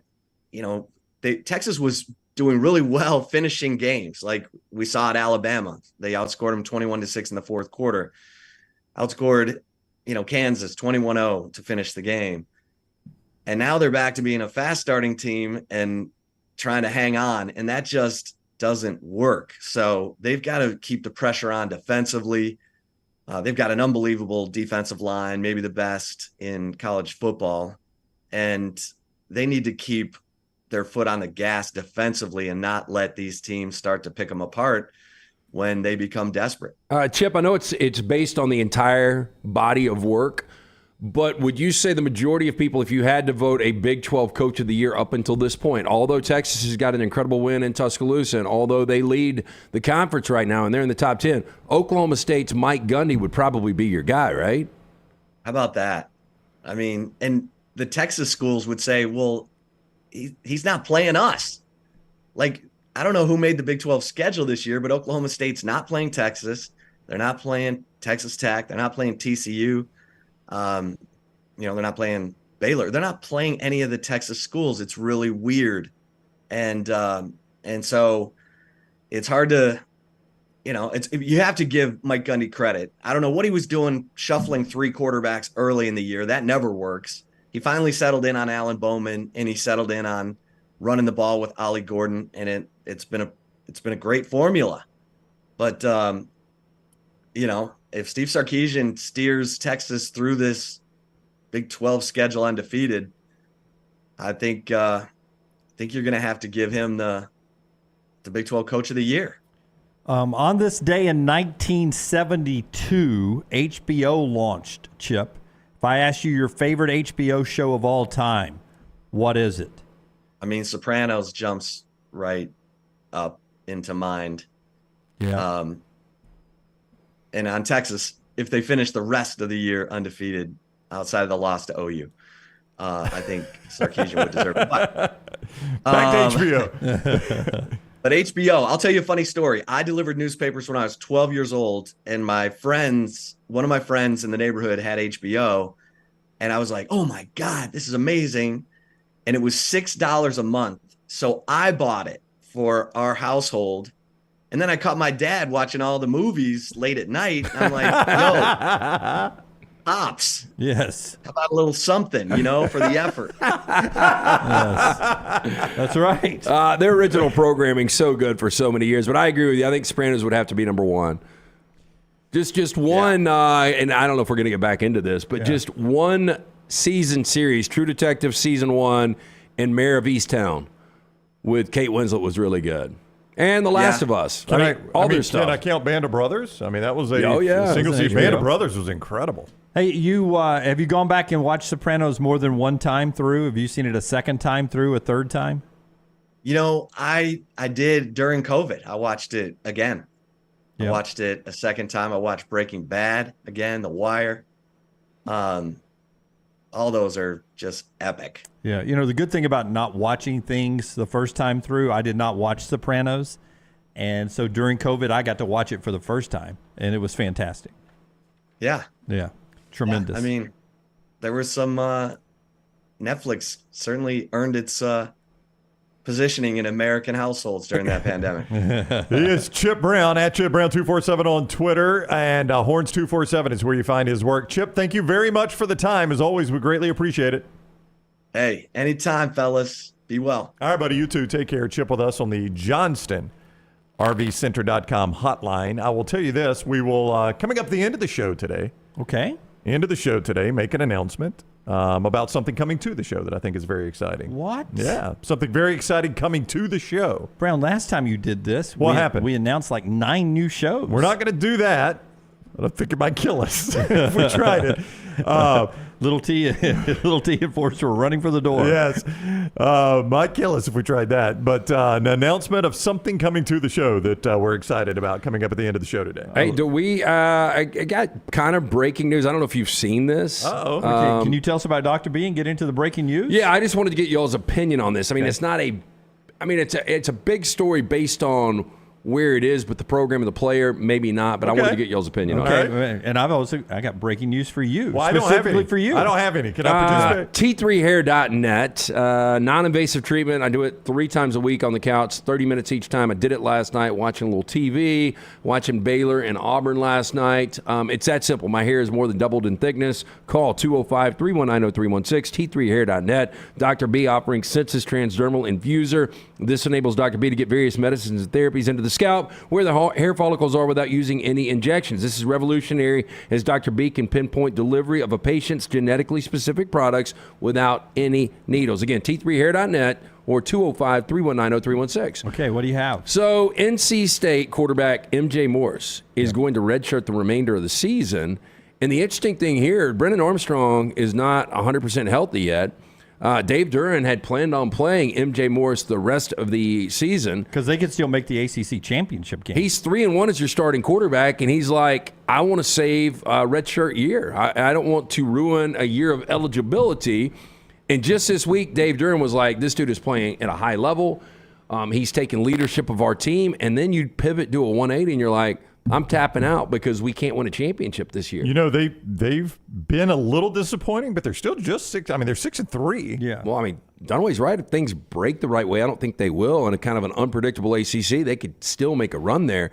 This just blows me away. The only thing I can think of is he wants to transfer out. No, that's the but only his thing. dad has come out and said, we are fully committed to NC State. Well, then why would you not assume your role as the number 1 quarterback at NC State? This will be a much bigger deal with a bigger program and a bigger player. Yeah, yep, no doubt. When I first heard the story this morning on the drive in, and I only caught the back end of it, they were ranting about it. Dusty was on Dusty and Danny, which I catch for 8 minutes on the way in.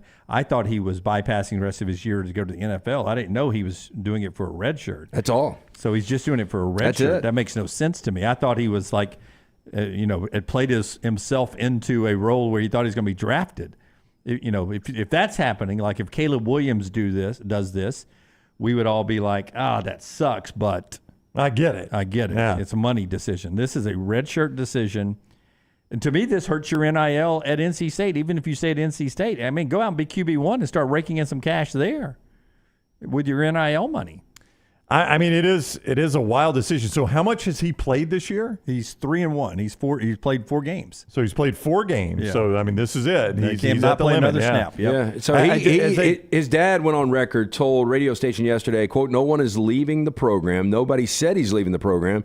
If he would have left the program, he would have left in January, would have left in May. He's got plenty of options. Yeah. I don't think he comes back. Yeah. He wouldn't have left in January because nobody knew who he was and you didn't have a value. Now you've got a street value. You're 3-1 as a starter, and he probably is getting some offers. Here's what I don't like. It sounds like Dad might be really involved. I just don't want Dad telling MJ, okay, you've played 4 games. We've showcased you played well in 4 games. Now we're going to pull you. We're going to get a bigger NIL deal with somebody else. The thing is with Dad is, does Dad think this kid's going to be an NFL quarterback, you think?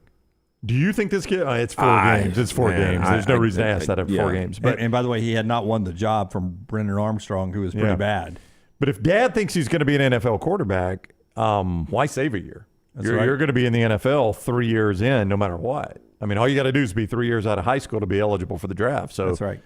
He could play 2 more years of college football and be gone. If you're going to be an NFL quarterback, you're going to be in the league after 3 years, most likely. I agree. If you're that good, if you're any good. I agree. For some, it takes 4 years, or in this COVID era, 5 years to develop into an NFL quarterback. It, by the way, did for Bo Nix. Like when Bo Nix left Auburn, I don't know if Bo Nix would have gotten drafted by the NFL. Late round if he did, right? Yeah. The day he left Auburn. I don't think he would have gotten drafted. But now he's going to be a first rounder. Now it's taken 5 years of him playing football to get there, but he's going to be there. Yep. And maybe in New York and probably a first-round draft pick. So for some guys, it does take 5 years. We'll get you a lot of money.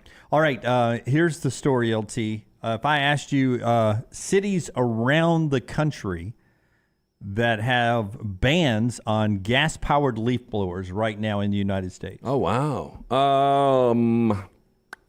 A lot of cities in the United States. Yeah, I mean, if it's gas, LA is going to be on there. San Francisco is going to be on there. Seattle's going to be on there. 150 municipalities have a ban on gas-powered to reduce pollution, both noise and normal pollution. No, I think this will be good. I think this will be really, really good. It is a growing thing.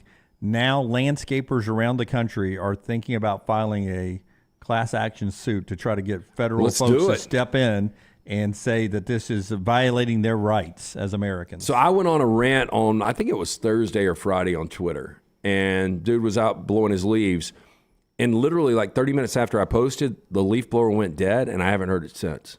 Whoa. So you think you finally... I don't know. You think you finally broke him? Based on the one conversation I had with this dude a couple of years ago, I wouldn't think it would, but it is a little coincidental. Wow.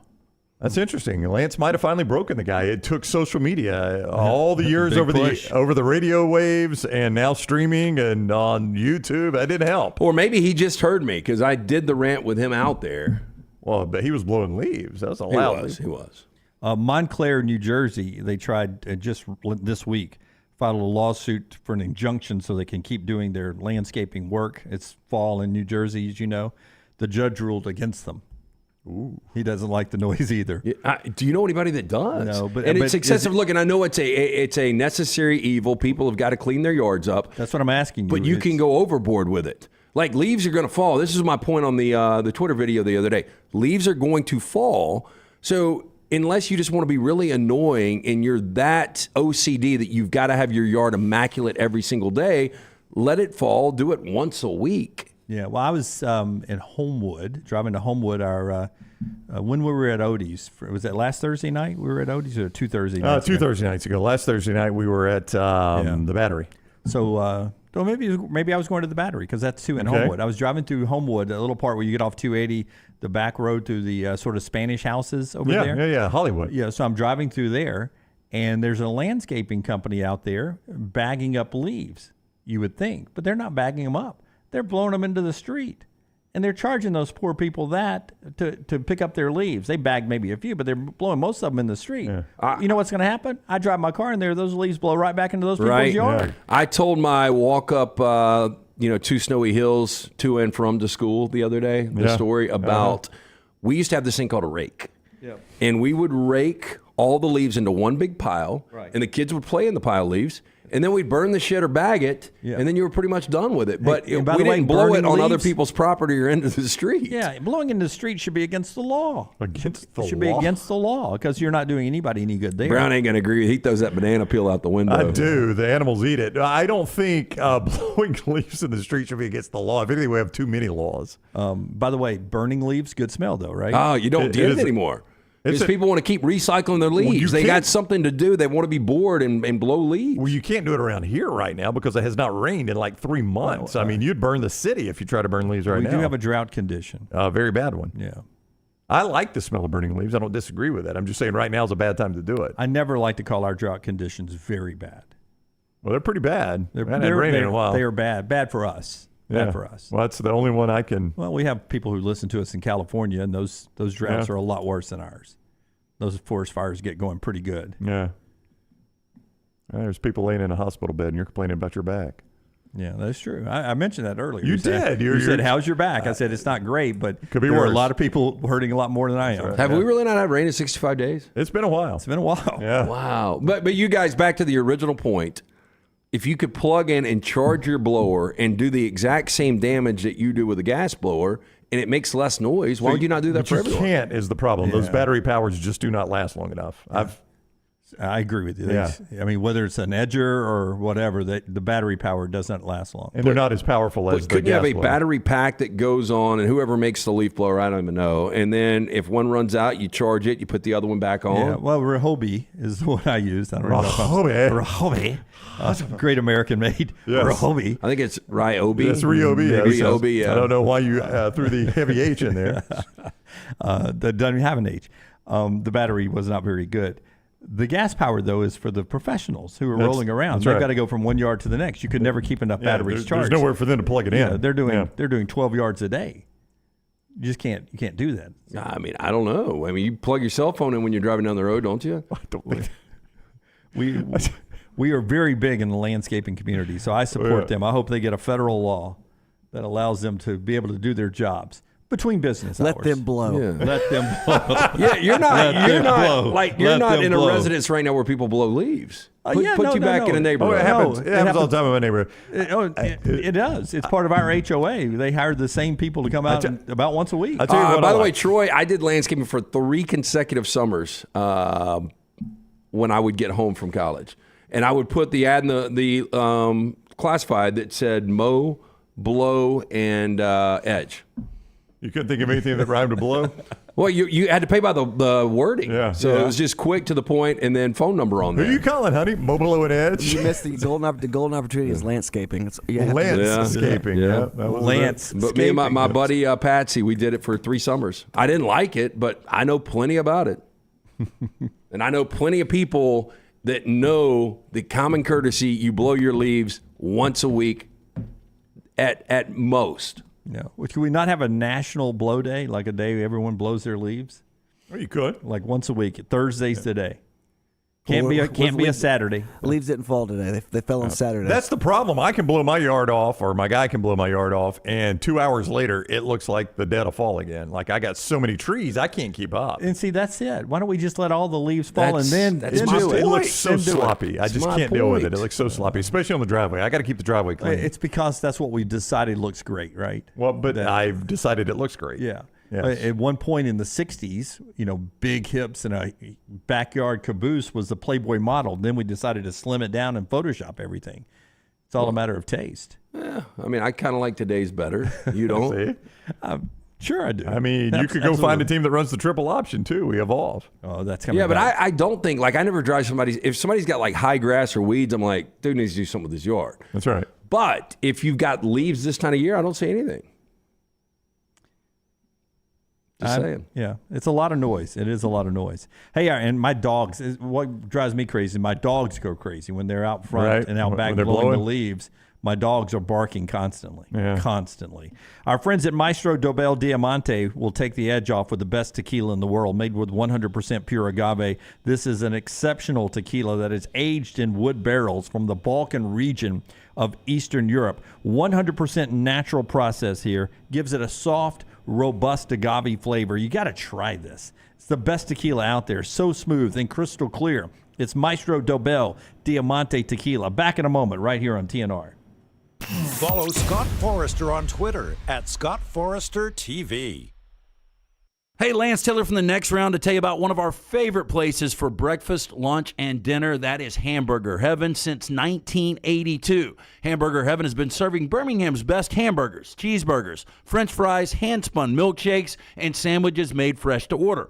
All of their ingredients are fresh and prepared daily. This includes their beef, always fresh, never frozen, hand-pattied each and every day. For breakfast, lunch, or dinner, visit any of the 4 locations, Highway 280, Irondale, Gardendale, and Homewood.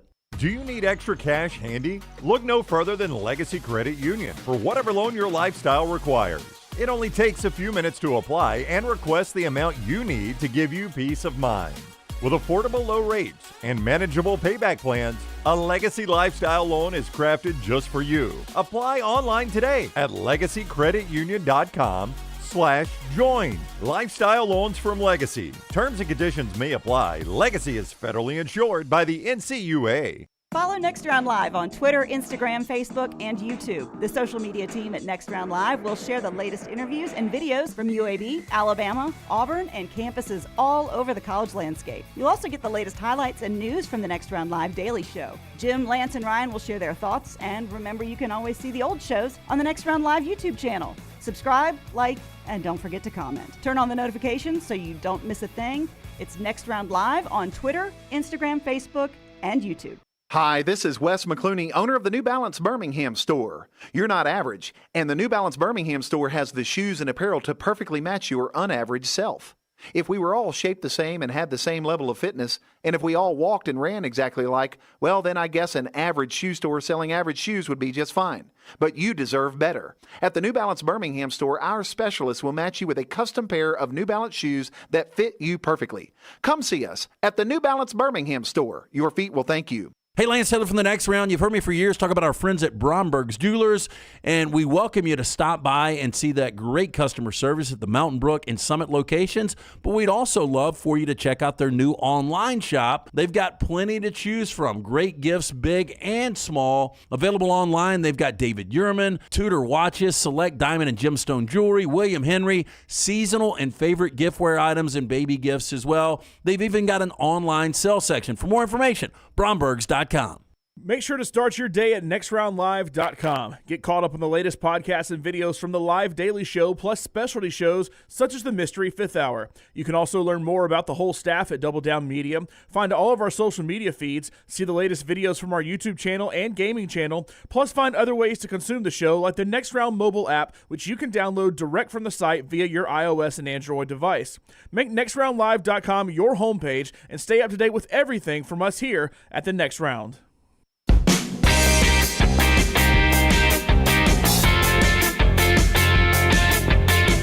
Before LT tells us about Harbaugh's Outdoors, Aaron Rodgers was on McAfee yesterday to clear up what he had said to Duran James after the contest this past weekend. He says his tendon is healing. It's in a good place right now, but it's in the 8 to 12 week window of healing. But it's also a dangerous place that if he does something at this point, it could, make him go back and have to surgically repair it again. So it's a time where you shouldn't be doing anything too strenuous. He says maybe in a few fortnights. That's 40 days. That's 60 days, actually. Yeah, so about 6 weeks is what 6 weeks the window was opening up. I don't know why you would say it that way. Yeah. A few fortnights is kind of a weird way of saying 60 days. But that is very much old Aaron Rodgers. Yes. That kind of used to get on LT's nerves when he said maybe in a few fortnights. Yeah, so you still is see that Revolutionary War talk? Old England. Some old Aaron Rodgers pop up. Yep. But for the most part, his PR game is gotten a lot better. I'm telling you, if he's at all hobbled, I would not come back behind this offensive line. That is not a good offensive line. Zach Wilson was running for his life. It's awful. Yeah. But apparently those basically flat-footed throws he was doing in the pregame the other night were going 50-plus yards. Yeah, well, I'm sure. A strong arm. Yeah. Tell us about our friends at Harbaugh. So basically, all is done in the backyard except the fire pit. They're actually doing that right now at the house. Harbaugh's award-winning landscape company, the fiberglass pools, landscaping, hardscaping, Jeremy and his team, one-stop shop for all your pool construction needs. They do it all, from the install to the lighting, final hardscapes around the pool, everything in between. Beautiful work. Scotty's showing it right there for you. You can find them on Instagram at Harbaugh's_outdoors. See it for yourself or call or text Jeremy directly, 205-300-0718. That's 205-300-0718, and tell him the Next Round sent you. Hey, do me a favor. When you get the fireplace up and go in, get us some pictures. I want to see the pictures. Yeah. The Harbaugh spot. That'll be really, really good. Hey, thanks to our friends at WXYZ. That's made up. Brown doesn't think that's a real station. Made up TV station. WXYZ. Who do you work for? WXYZ? Yeah. ABCD? Where are you? On Sesame Street? Yeah. Is that where your TV station is? Very popular station in Detroit, WXYZ. I think they also have a radio station, TV radio station up there, covering the Michigan Wolverines. Jim Harbaugh gets asked about being under the spotlight and if that motivates him. Do you feel the spotlight on you, and does that motivate you? Nobody's wants criticism or, and that's why I work so hard to do everything right, both on and off the field, because it's been been that way for a long time, since I was 22 years old. But if the criticism is directed at me and not on my adolescent kids at home or the players on the football team, then I'm okay with it.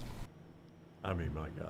He is such a weird dude. You guys, What a self-serve. for the record, both of y'all used to like this guy. I did. I wanted him as the Dolphins coach one time. You remember that?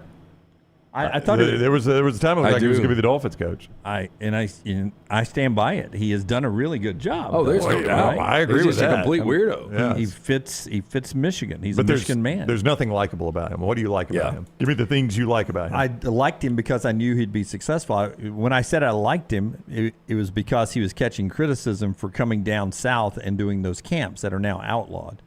And Which did nothing, by the way. But I remember defending him like, why would you not do that? Where are most of the great players in the country? They're down south. No, the recruiting advantage is to come down here and maybe introduce him to Michigan. I thought that was brilliant on his part. You guys criticized him for climbing a tree with a kid. I thought that was weird. A big recruit. That's goofy. Yeah, it was a little kid, a little brother of one of the big recruits. That's something awkward you would do. I Like you were would. playing with a kid in the plane. I was like, God, I'm trying to sleep. Yeah. Peekaboo, peekaboo. Yeah, but I'm sitting here trying to entertain the kid. I wasn't worried about you. I was trying to entertain the kid. I wasn't worried about what you thought. If I'm Jim Harbaugh, I was trying to land the recruit, so I was playing with the I'm just saying he's a guy's weirdo. little He's brother. he's a great coach. I don't think you can deny that. He's been to a Super Bowl. You see where he's got Michigan right now. I guess I would hold off on great. He needs to win a championship, right? Yeah, I would say hold off. He's on very Gray, yeah. good. Very good at what he does. James Franklin on the other side of the not very good. Big game this weekend. He gets Penn State in a lot of big games. Well, he does, but he loses every one of them. He does not win them, but they play a lot of big games at Penn State under James Franklin. Yeah, but I mean, what's that record? Yeah, who's the I think he's 3-16 against top tens. best coach not named Paterno that Penn State has had in your lifetime? Okay, well, I think this is number 3, right? You threaded that needle. He's better than Bill O'Brien. Thank you. Yes. Was there not anybody else in between that? No, and look, I'll pull this back a little bit. I think he's a solid B coach. Yeah. Okay, so he's not the top of the list, but James Franklin has him in another big game this weekend against Michigan. He gets asked about, everything swirling around Jim Harbaugh. Is he paying attention to that? There's been a lot of reporting on the status of Jim Harbaugh. I just wondered, how much you guys are following that and whether you have any expectation on his status for this week. I'm focused on all the stuff I see on film.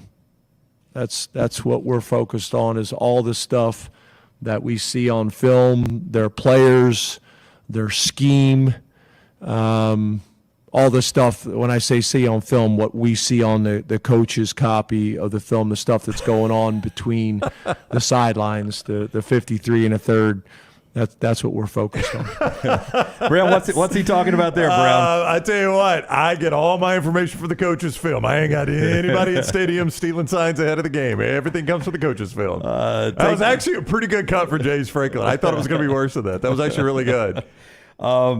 Michigan, if you did not pay attention yesterday, their defense now is that other teams had deciphered their signals and forwarded it to opposing teams before they played Michigan. Pat Forty reporting that Michigan is fighting back by releasing this information, giving it to the Big Ten and the NCAA. Nicole Auerbach, through her reporting, says it was Ohio State, Purdue, and Rutgers that gave and provided that information with each other about Michigan's signs that were taken during the game, deciphered during the game, and then forwarded to the upcoming opponent from Michigan. There is apparently nothing against rules in doing that, though. That's does not violate NCAA rules. According to it, sharing information is permitted.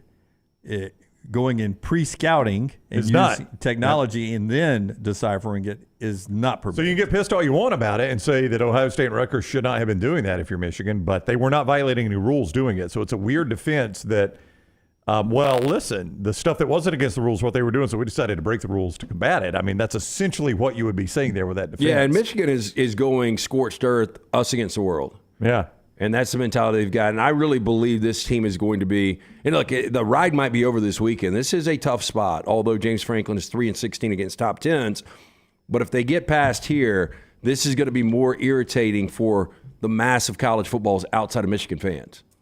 One former Big Ten coach telling Nicole Auerbach in The Athletic that he did it, and it's common practice in his college football experience that people who have broken down your signs will go ahead and give it to upcoming opponents of teams they don't like. Yeah, it's probably why it's not against the rules, because the NCAA knows there would be no way of policing and stopping this. So you may as well not make it against the rules. So Dan Wetzel asked this question, and it's a good question. Now, yesterday I was all in on Michigan. This team should be penalized for doing this, blah, blah, blah, blah. Dan Wetzel does bring up a great point here.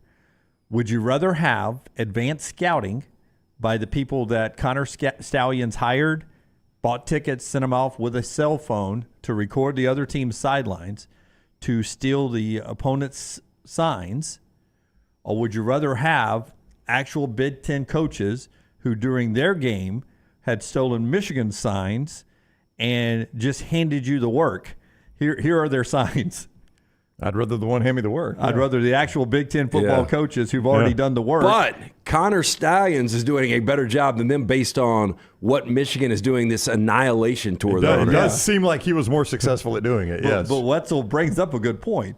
Would you rather have student who got a ticket from Connor Stallions and sits there and shoots 4 hours of video that I got to go break down? I got to go break it down and then decipher it? Or would you already have the answers to the test that Purdue got from Ohio State? You want to hear? It's a great question. It's a great point. I'd rather have I've got the answers already. Yeah. And I'm gonna use this stat more than just once this week because this is amazing.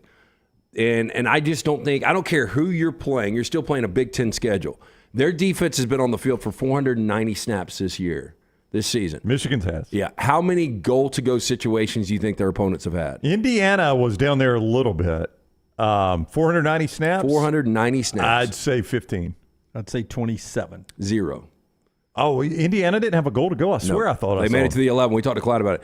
There's not been a goal-to-go situation against this defense the entire year. That's absurd. 490 snaps. So say what you want about competition. They have just choked the life out of everybody they played. Alabama and Auburn discussion in just a second after I remind you that our friends at Alabama Power can help you set up your payment, give you usage alerts, and let you know when your electricity will be restored during storms, all through the Alabama Power app. Just go to your app store, Apple or Android, download it today. You can go to those app stores and just search Alabama Power, or you can go straight to this website, alabamapower.com/mobile app, alabamapower.com/mobile app. Malachi Moore, Alabama DB, talking this week about the elimination game mentality that this team, this locker room, this Crimson Tide unit has played with since they dropped that game at Bryant-Denny to Texas earlier this year. What has the journey of this team been like the last 8 weeks from losing in week 2 to having a chance to clinch the West this weekend? It's been a long journey. I feel like this team really knows that we can't lose another game. And I feel like that helps us a lot in a way, just to know that we're basically playing an elimination game every week. And so that's kind of how we approach it. And that's why we have to be so focused on the details and making sure we prepare the right way. And just not allowing that to happen again.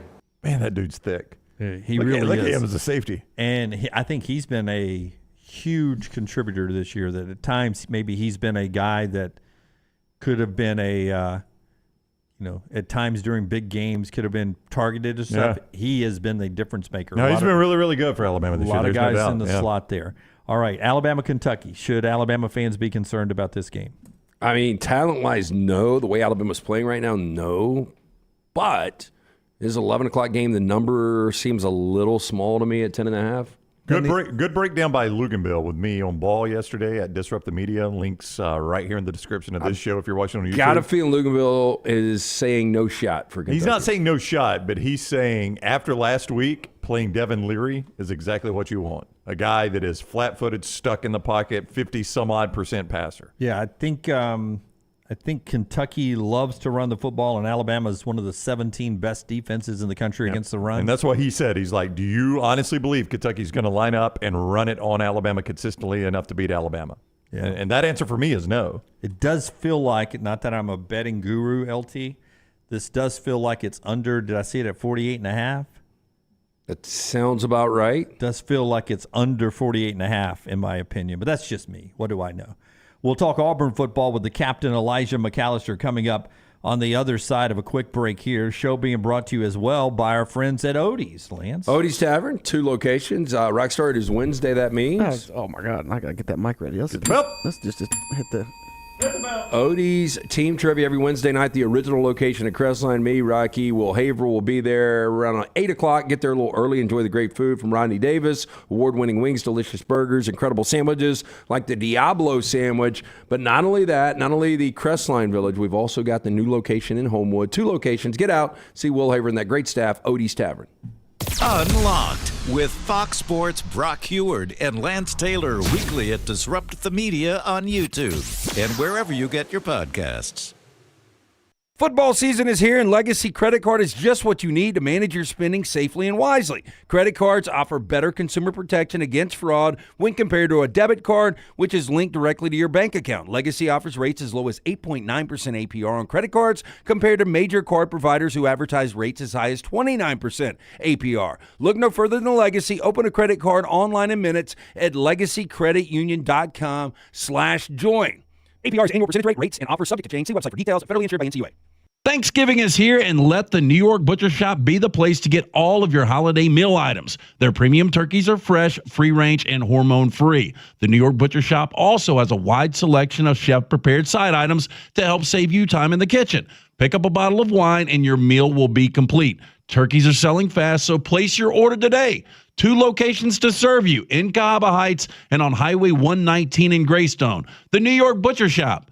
Rare quality, well-done service. As summer bids adieu, get ready to welcome the arrival of fall. But hey, it's not just football season making an entrance. In the world of pests, it's fall invader season. Hold on tight, because we got 4 major troublemakers stepping into the spotlight: box elder bugs, kudzu bugs, ladybugs, and stink bugs. These pests don't just knock, they barge in like they own the place. But fear not, dial up Wayne's Pest Control now, 865-588-6686, and show those fall invaders who's boss. Don't let pests crash your fall. Take charge today. A legendary coach once said, "It's not the will to win that matters, it's the will to prepare to win." Bryant bankers have the dedication and experience to put together a financial game plan that's right for you. Stop by one of the 7 Central Alabama locations today or give them a call at 1-855-4-BRYANT to begin preparing for your financial future today.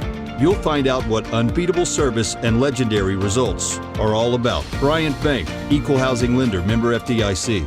Hey, there's nothing worse than waking up to a plumbing problem. Don't get caught in a flooded house. Call the guys at Hemp Hill Services. Adam, Chad, and the team at Hemp Hill are the only ones I trust to fix it and fix it right the first time. Hemp Hill Services does it right and always at a fair price. For all of your plumbing, cooling, and heating needs, trust the name that Birmingham has trusted since 1954.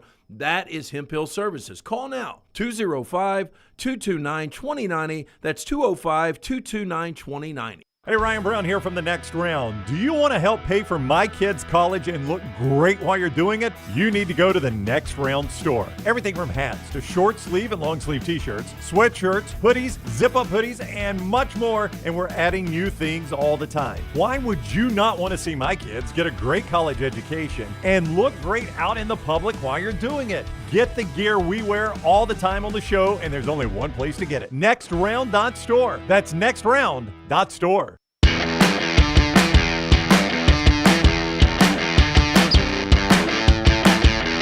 We're about to talk a little Auburn football with the captain. Let me remind you, though, that your health is so important. That's why our friends at Urology Centers of Alabama has 35 urologists on hand, 16 locations around Alabama, treating all your urological needs from prostate health to kidney stones and everywhere in between. Early detection is always so important.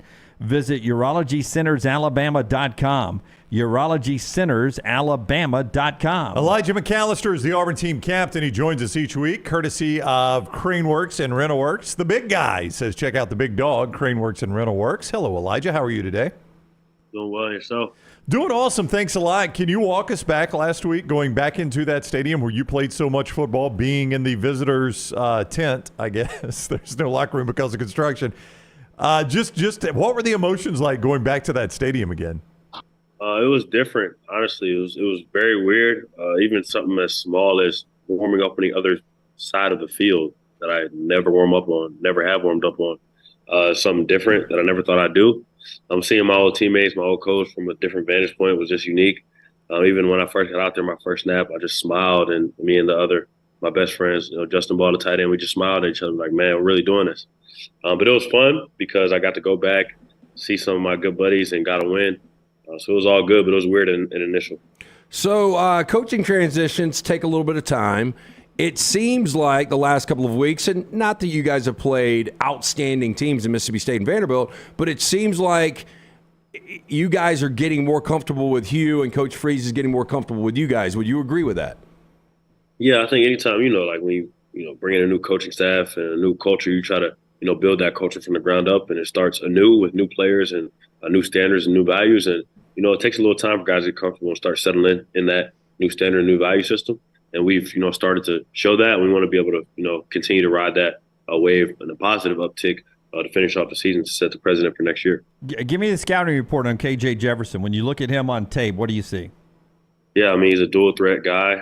He's a huge kid. He can, run, can throw at a high level. We know that, he can, do a lot of different things, whether it's the run game and the pass game. Got a good back as well. So our focus is on continuing to play at our level and, doing what we can to stop him. Okay, explain in basketball, I know that they have multiple assistants that are in charge of scouting future opponents. Like, Ryan would be in charge of, UT Martin, and then Lance would have the Tennessee game. Oh, I get UT Martin. Then I would have the Jack State game. You got to take a quicker nap than me. Yes. How does it work in football? Is there one assistant that comes in and gives you the initial report, or is that position coaches? Walk me through how the scout goes for the next opponent. Yeah, so they usually have every game already cut up from the last 2 years, already done before the season. And throughout the week, they'll usually cut up every single game and get new tendencies and different things like that. And then we'll get a packet of everything that we need to know for the week. And each, position group gets a different, packet or deal that allows them to know what they need to know for the week going in for their specific position. And then that's kind of how it goes. So you kind of get it from your coach, what you need to know for the week, and then what players we're going to see. Elijah McAllister is with us, the Auburn team captain. Comes to you each week on the JohnstonRVCenter.com hotline, courtesy of Craneworks and Rental Works. The big guy says check out the big dog, Craneworks and Rental Works. Truthfully, I'm just going to say I felt like I asked you about CIA codes there, and you gave me a very vanilla answer. You did not. Wow, you did not let anything out of the bag there. Well done by you. You told us going into the LSU game that would mark off every stadium that you've played in the SEC. I could not find your trip to Arkansas. When did you play at Arkansas? Yeah, I'm trying to think. It might have been 18, maybe. Okay. It was early on. I know Mason was my coach, and I know it was early on. I'm trying to think. They had like Rakeem Boyd at running back, and I'm trying to think. Okay, so you've been up there then. It may not have been terribly memorable. I was going to ask you how difficult a place that is to play, but you can barely remember going up there, so it must not have been crazy. Years ago. I usually try to remember players and what it felt like going to that stadium, who was my coach, but it's tough to remember. As many games I played, it's tough to remember everything. But I know it usually gets colder up there than other places. I do remember that. Yeah, I don't know what the weather You won is. the game, by the way, 45-31. It was October 27th. It was 60 degrees at kickoff. Sunny skies. So a little more chilly than when I'm used to. I remember from coming down south, I'm like the humidity, everybody talks about it. So it's a little colder in that place. I know the other stadium and places that I usually go to, obviously, Louisiana's. Being Alabama. See, I was just coming to your rescue there because I felt like Brown was trying to fact check you. I'm like, I knew I played there. I'm like, I just go about what he said. We have heard from multiple people in coaching and college football that sometimes the toughest road games are the campuses that are most difficult to get to. Now, it's gotten easier to get there, but if it's especially like if you have to fly, then a long bus ride and stuff like that, and it's kind of out of the way, does that feel more difficult to you? I mean, yeah, in a way, it's like you feel like you're hopping and jumping and moving different places a million times before you even get to where you get settled in. You know what I'm saying? Like I'm trying to think. Okay, we go to Vanderbilt. It's in Nashville. You're not going to have a ton of hotels that are in that area. You're not going to be able to go, stay at a decent hotel and get right to the stadium in an instant.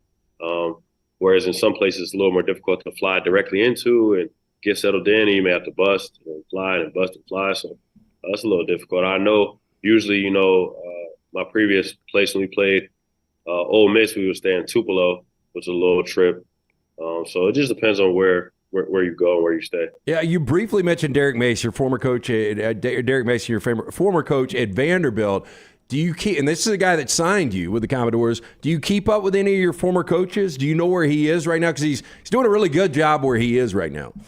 Yeah, I keep up with all my former coaches. I mean, every single DC I've had, I still keep in touch with, and different special teams coaches as well, position coaches. I don't know, you guys probably know me well enough now. I'm a relational guy, so I try to continue to stay in touch with people as they go along their journeys, and they do a good thing with that. With me as well. So. Sometimes I can ask a question. It comes off as like a shot. This is not a shot. But you've only played in one bowl game. The Academy Sports and Outdoors Texas Bowl, that same year you played, as I was doing the fact checking, I noticed that, and you haven't played in one since. How important is bowl eligibility for this team, and for you specifically, just to end with a bowl game and not end against Tennessee? Yeah, so, I mean, it's super important, obviously, for the team, just like I always talk about, setting the foundation for year one.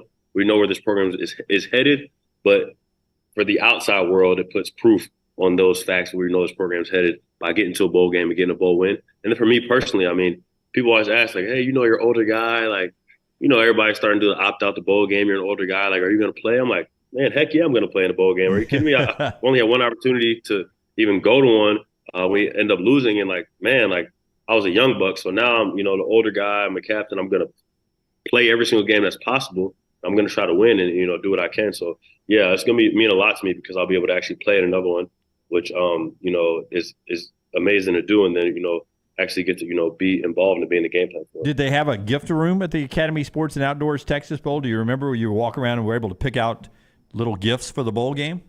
Yeah, I remember I got a little Yeti cooler kind of thing. Yeah. Those things that Yeti cooler. Then I got something else, I forget, but it was amazing. We did a little rodeo. It was my first time going to a rodeo, like the bulls and stuff. I'm from New Jersey, so I never done none of that. So I was in Middle Texas, Houston, the rodeo. There's some other things we did as well. It was really cool. And Baylor, they had a good team, and it was just a nice battle. You are 6'6", 271. That's your reported dimensions. I don't know if the weight has fluctuated in season, obviously. If Bruce Pearl got in a pinch and called today, would you be able to help? 100%. I'm not sitting there. I'm not going to tell you I'm going to average 20 and do whatever, but I know for sure I'm going to give you at least 12 to 17 minutes. I'm going to block some shots. I'm going to rebound. I'm going to guard the other team's best player, and I'm going to make my free throws and get to the rim. I believe in myself as a basketball player, obviously, because I played it my whole life, and it's my first love, truthfully. But if you gave me a call, I'll be ready. I probably had to shed a couple pounds, though, for sure. You'd be tough on the blocks. Stephen Pearl would work that off of you, I promise you. Absolutely. Yeah. All right, that is Elijah McAllister, the Auburn team captain, with us each week, courtesy of Craneworks and Rentalworks. The big guy says check out the big dog. All right, good luck against Arkansas, Elijah. We always appreciate the time. Thank you. See you next week, always. All right, buddy. Take care. Elijah with us on the JohnstonRVCenter.com hotline. Bowl eligibility on the line for this Auburn team this week. You think they get it? Tough game. Coin flip. To call. Coin flip. I mean, they'll get it next week if they don't get it this week. Yeah, New Mexico State. Yeah, but this is a tough game to figure out. It is. I don't know where to go. One of the more difficult games on the board. Yeah. Well, but I would say that 3-6, 1-5 Arkansas. That record doesn't look good, but their losses have been close road losses to really good football teams. I mean, they were right in the Alabama game, right in it at the end. In the LSU game in Baton Rouge and in the Ole Miss game in Oxford. I think so. Yeah, I think those losses were by 3, 7, and 3. And Auburn is playing improved football, but the point Lance kind of made there, it is against State and Vandy. So I going on the road against Arkansas, though Arkansas's got the bad record, that is a step up from State and Vandy.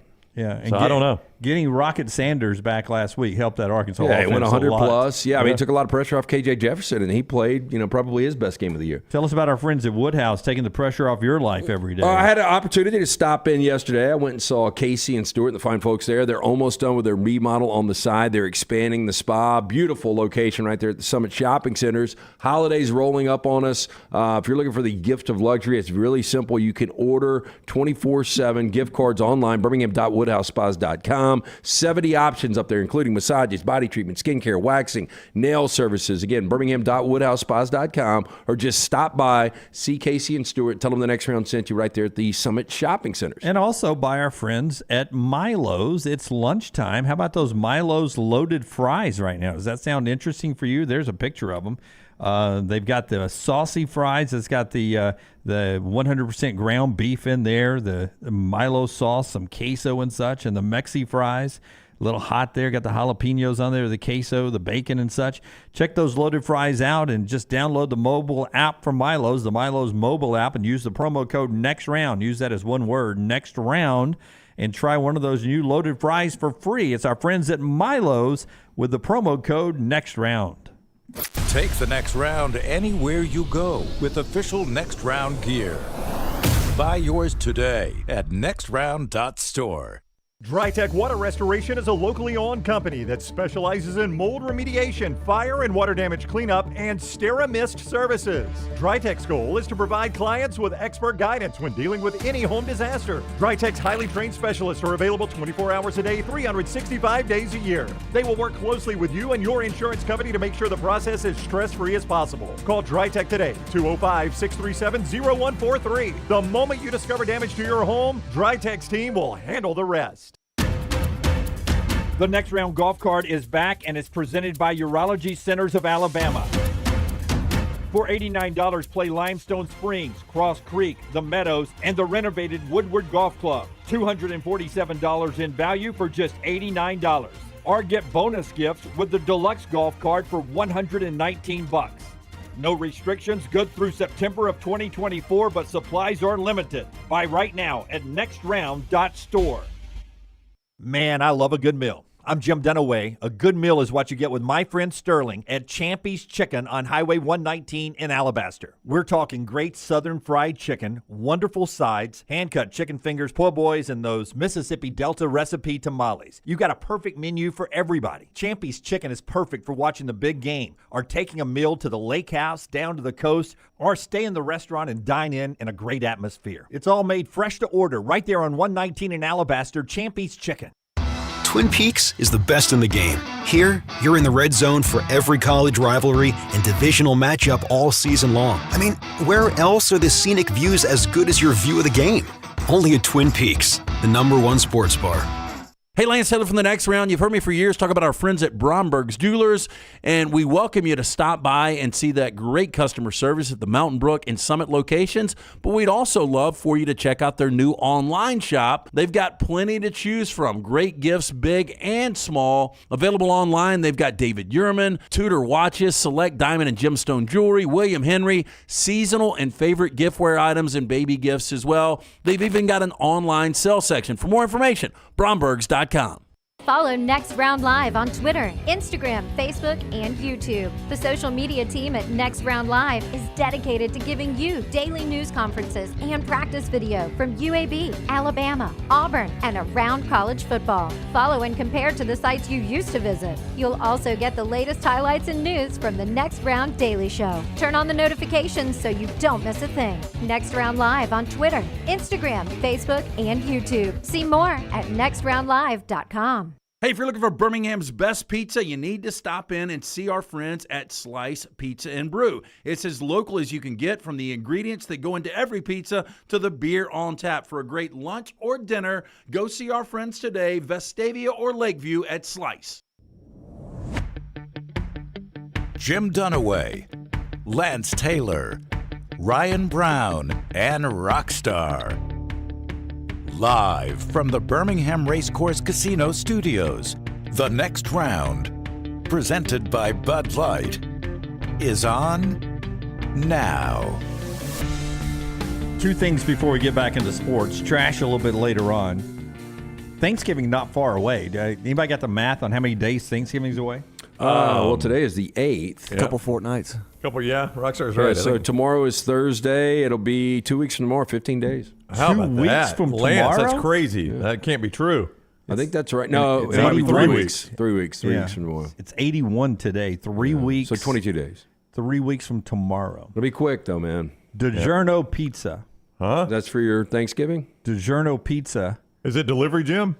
It is not. It's DiGiorno. DiGiorno. They have a Thanksgiving pizza that is rolled out in supermarkets. That's going to be a hard pass for me, dog. I knew it. No. Yeah. I knew it before you even said it.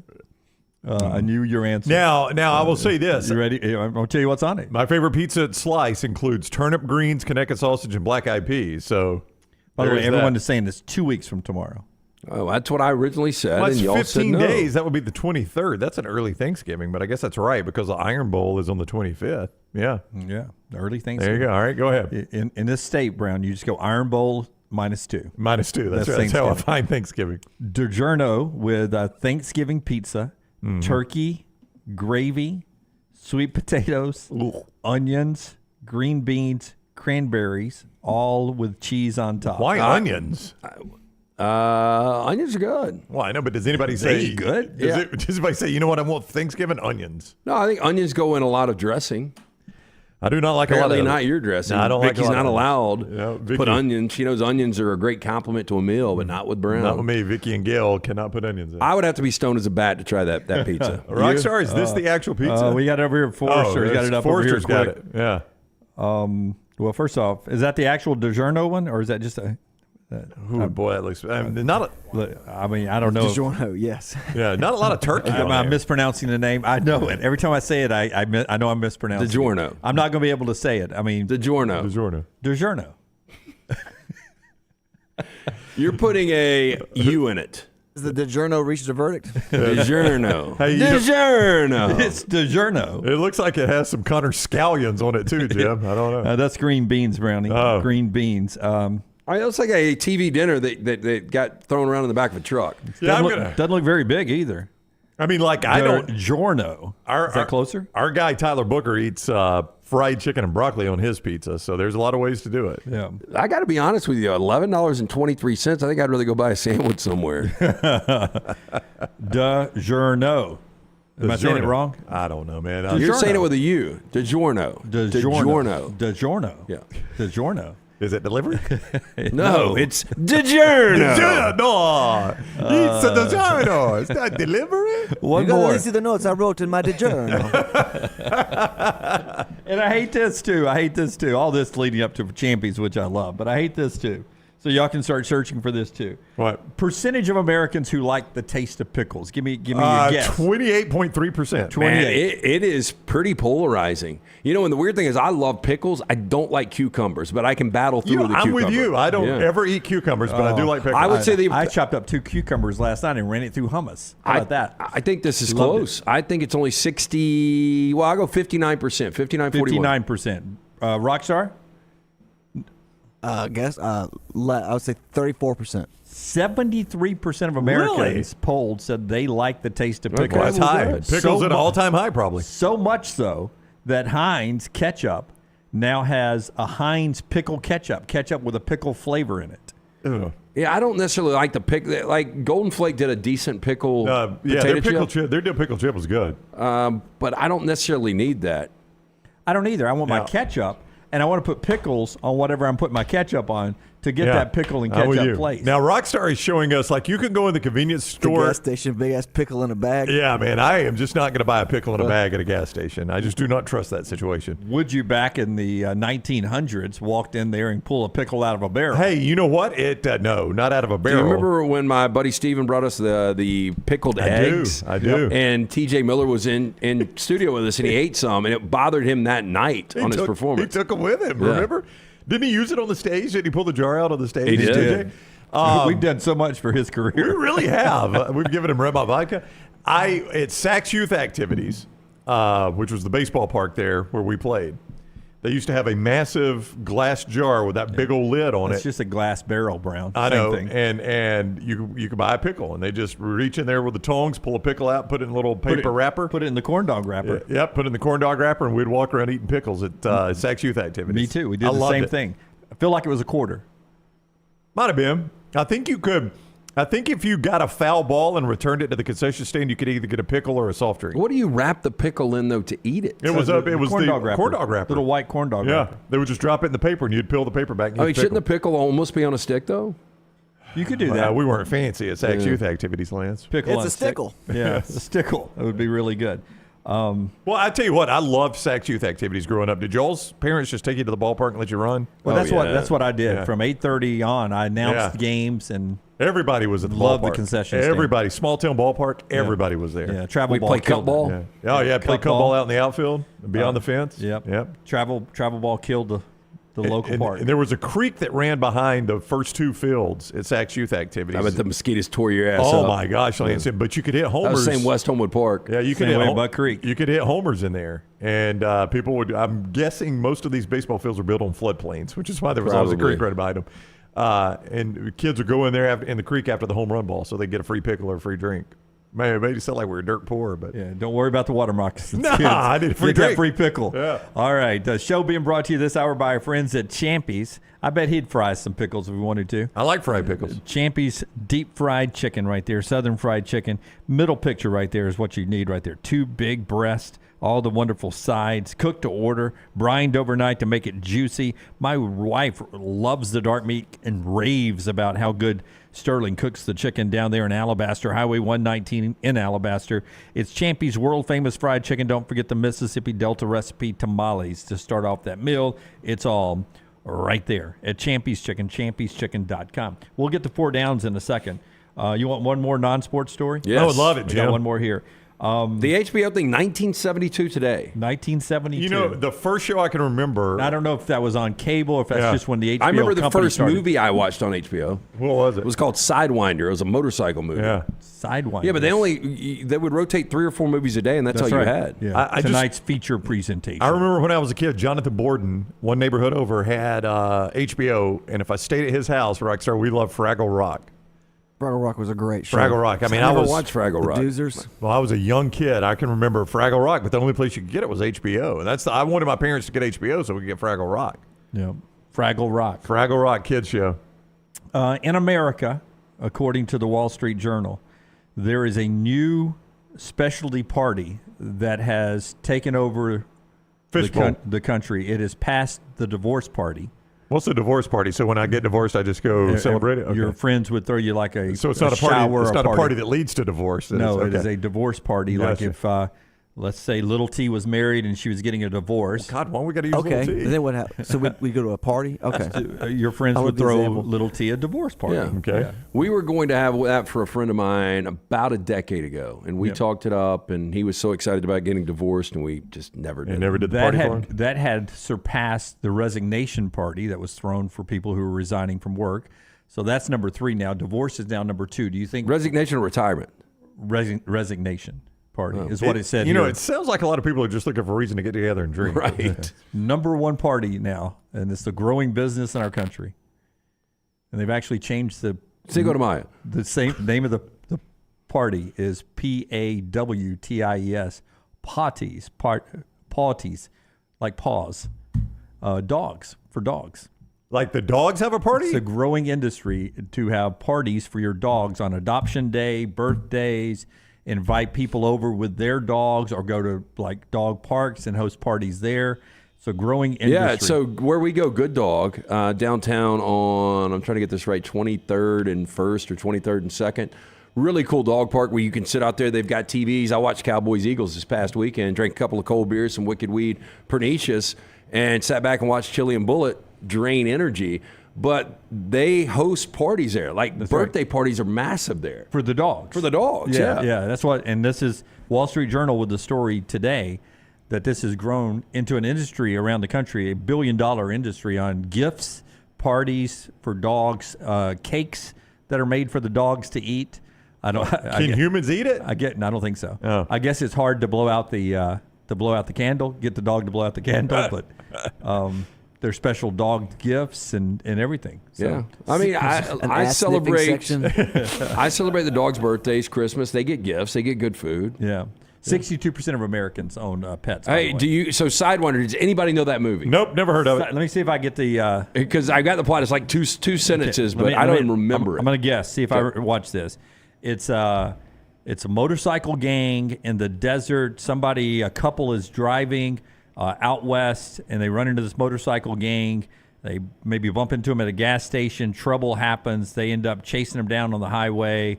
They end up stealing the wife and or girlfriend and beating the crap out of the guy. That sounds like Mad Max. Oh, or yeah. It could be the Joe Namath movie that he was in on the motorcycle. No, this one is an aging motorcycle racer, J.W. Wyatt, approached by a rich industrialist and racing enthusiast Packard Gentry to endorse his own custom-designed cycle, the Sidewinder 1. Wyatt brings in a team including young and reckless Digger to test and augment the prototype bike. When Gentry dies in a motocross accident, Wyatt must persuade Gentry's unenthusiastic and corporate-minded sister, Chris, to continue backing the project. Was that Scorsese that did this?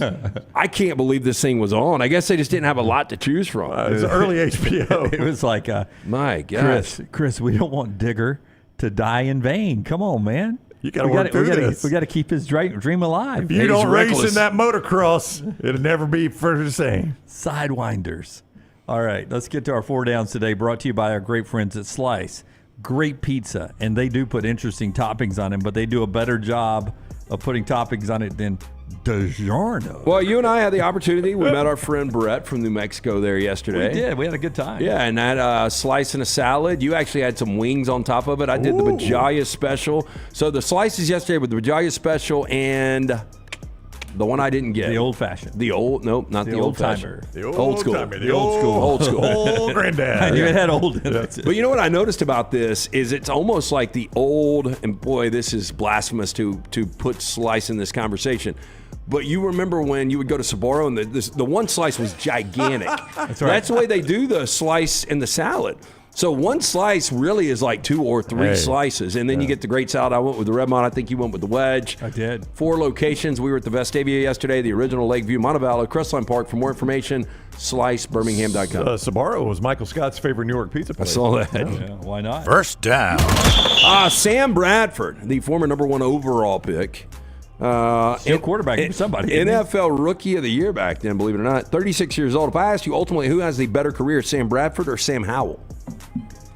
Because Sam Howell's playing good football right now. Yeah, but Sam Howell was nowhere close to the college career that Sam Bradford had. That's the problem. He won a Heisman. Yeah, he's starting at a huge deficit, so I would go Sam Bradford. Was one and done, right? Huh?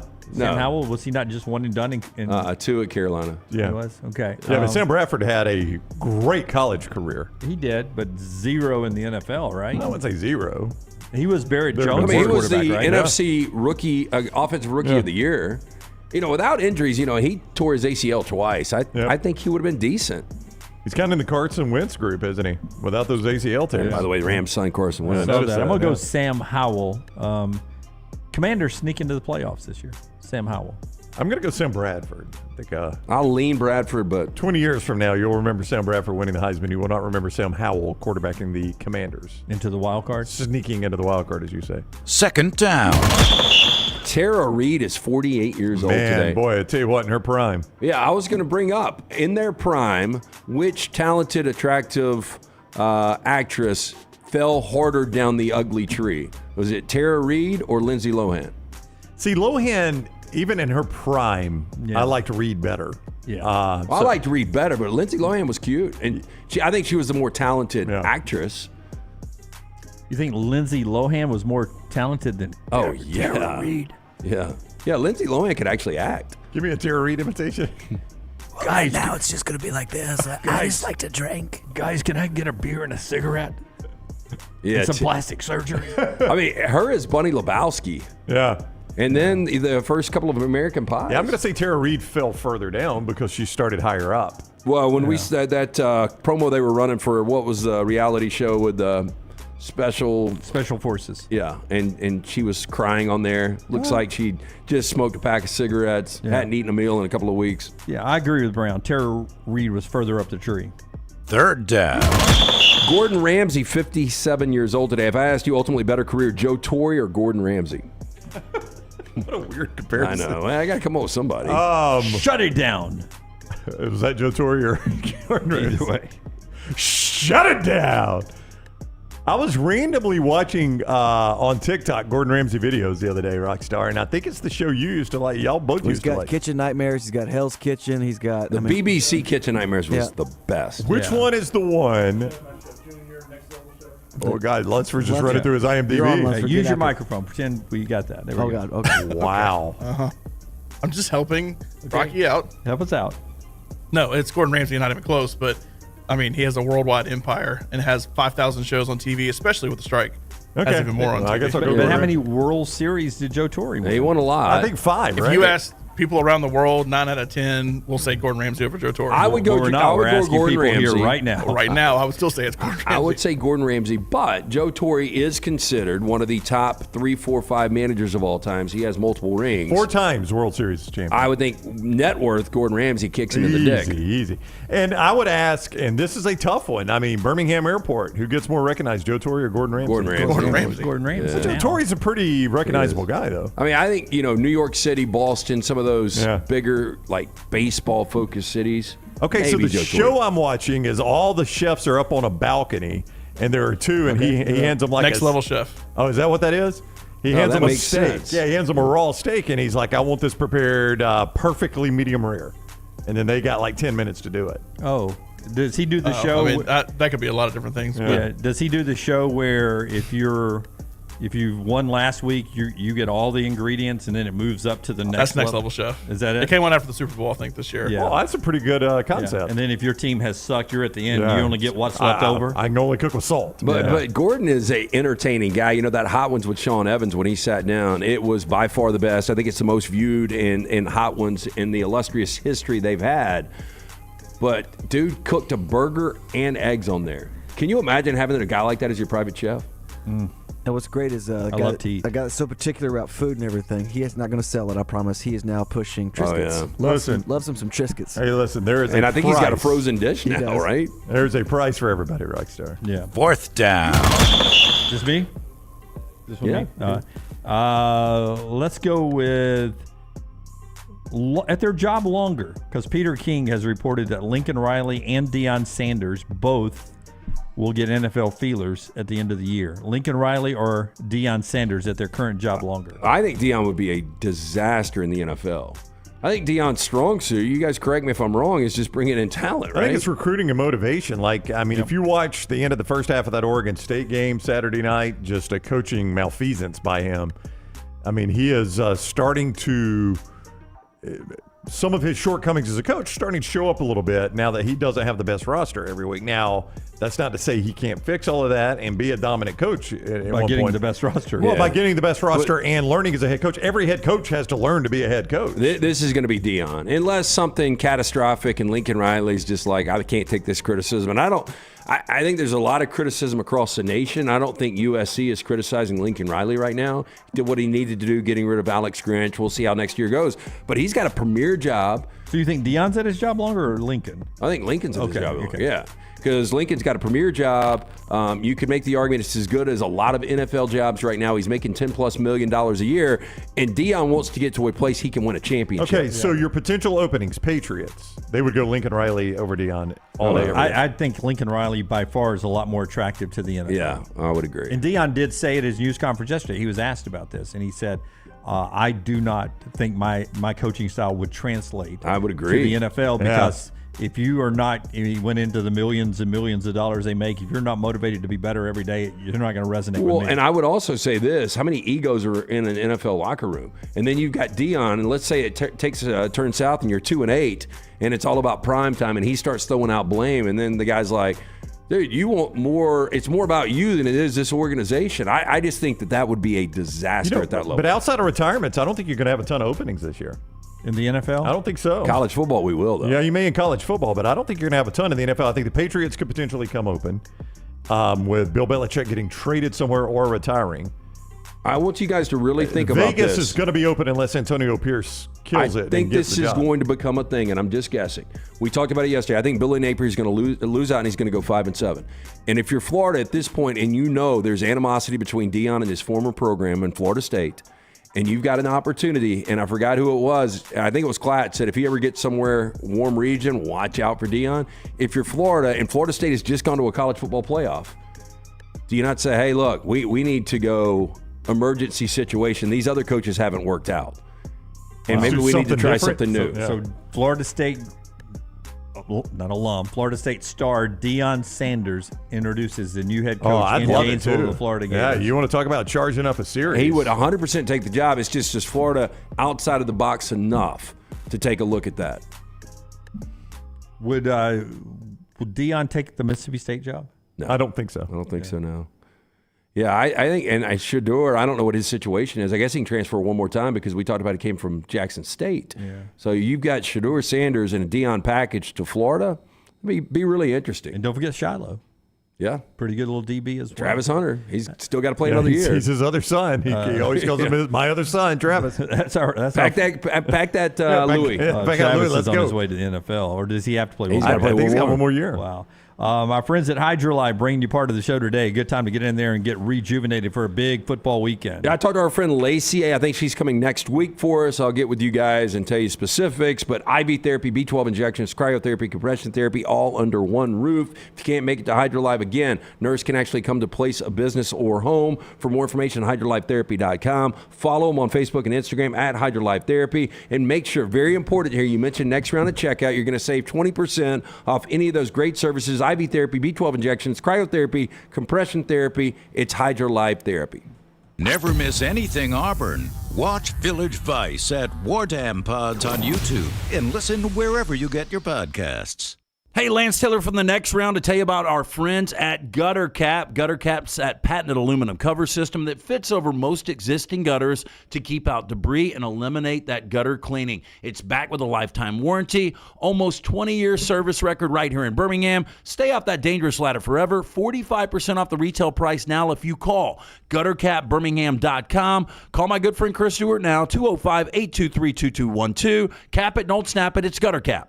The Next Round Golf Cart is here. Your chance to play 4 area golf courses for just $89. Get 18 holes in cart at Limestone Springs, Cross Creek, The Meadows, and the newly renovated Woodward Golf Club. A $247 value for just $89. Get your golf cart now at nextround.store. If you're from here, you know the best time of golf in Alabama is the fall. That means it's time for golf at Timberline, a short drive from Montgomery or Birmingham. Go to timberlinegc.com, timberlinegc.com to book your tee times, schedule a lesson, or just drop by and use the TrackMan technology on the driving range. The course is always fun, in great shape, and you can even become a member. Get all the details at timberlinegc.com. It's time to get your golf on with our friends at Timberline. It's time to start thinking about employee holiday gifts. Consider getting your hardworking guys a pair of Red Wing boots. Each day, your employees are on the job site helping your company succeed, so reward them with comfort at its best. The Red Wing mobile shoe truck can visit your shop and fit your employees with a great selection of boots. Or Red Wing gift cards can be purchased at your local Red Wing store, available in all amounts. Whichever program you choose, your employees will appreciate the quality, service, and selection from Red Wing shoes, and they'll also be thankful they have such a great boss. Reward your employees this holiday season with Red Wing shoes. Do you need extra cash handy? Look no further than Legacy Credit Union for whatever loan your lifestyle requires. It only takes a few minutes to apply and request the amount you need to give you peace of mind. With affordable low rates and manageable payback plans, a Legacy Lifestyle loan is crafted just for you. Apply online today at legacycreditunion.com/join. Lifestyle loans from Legacy. Terms and conditions may apply. Legacy is federally insured by the NCUA. Twin Peaks is the best in the game. Here, you're in the red zone for every college rivalry and divisional matchup all season long. On game day, you never have to decide which teams to watch, only what combination of bites, burgers, wings, and more to order. Plus, where else are your favorite draft beers always poured at a frozen 29 degrees? Only at Twin Peaks, the #1 sports bar. Stick around after the sun sets. Twin Peaks is open really late. Wind down with bourbon and late night bites. Only at Twin Peaks. Want more of The Next Round? Download the app or visit nextroundlive.com for the latest podcast. The Mystery Fifth Hour, our Not For All Ages podcast, The Last Call, and the entire Double Down Media podcast family. All at nextroundlive.com and on the Next Round app.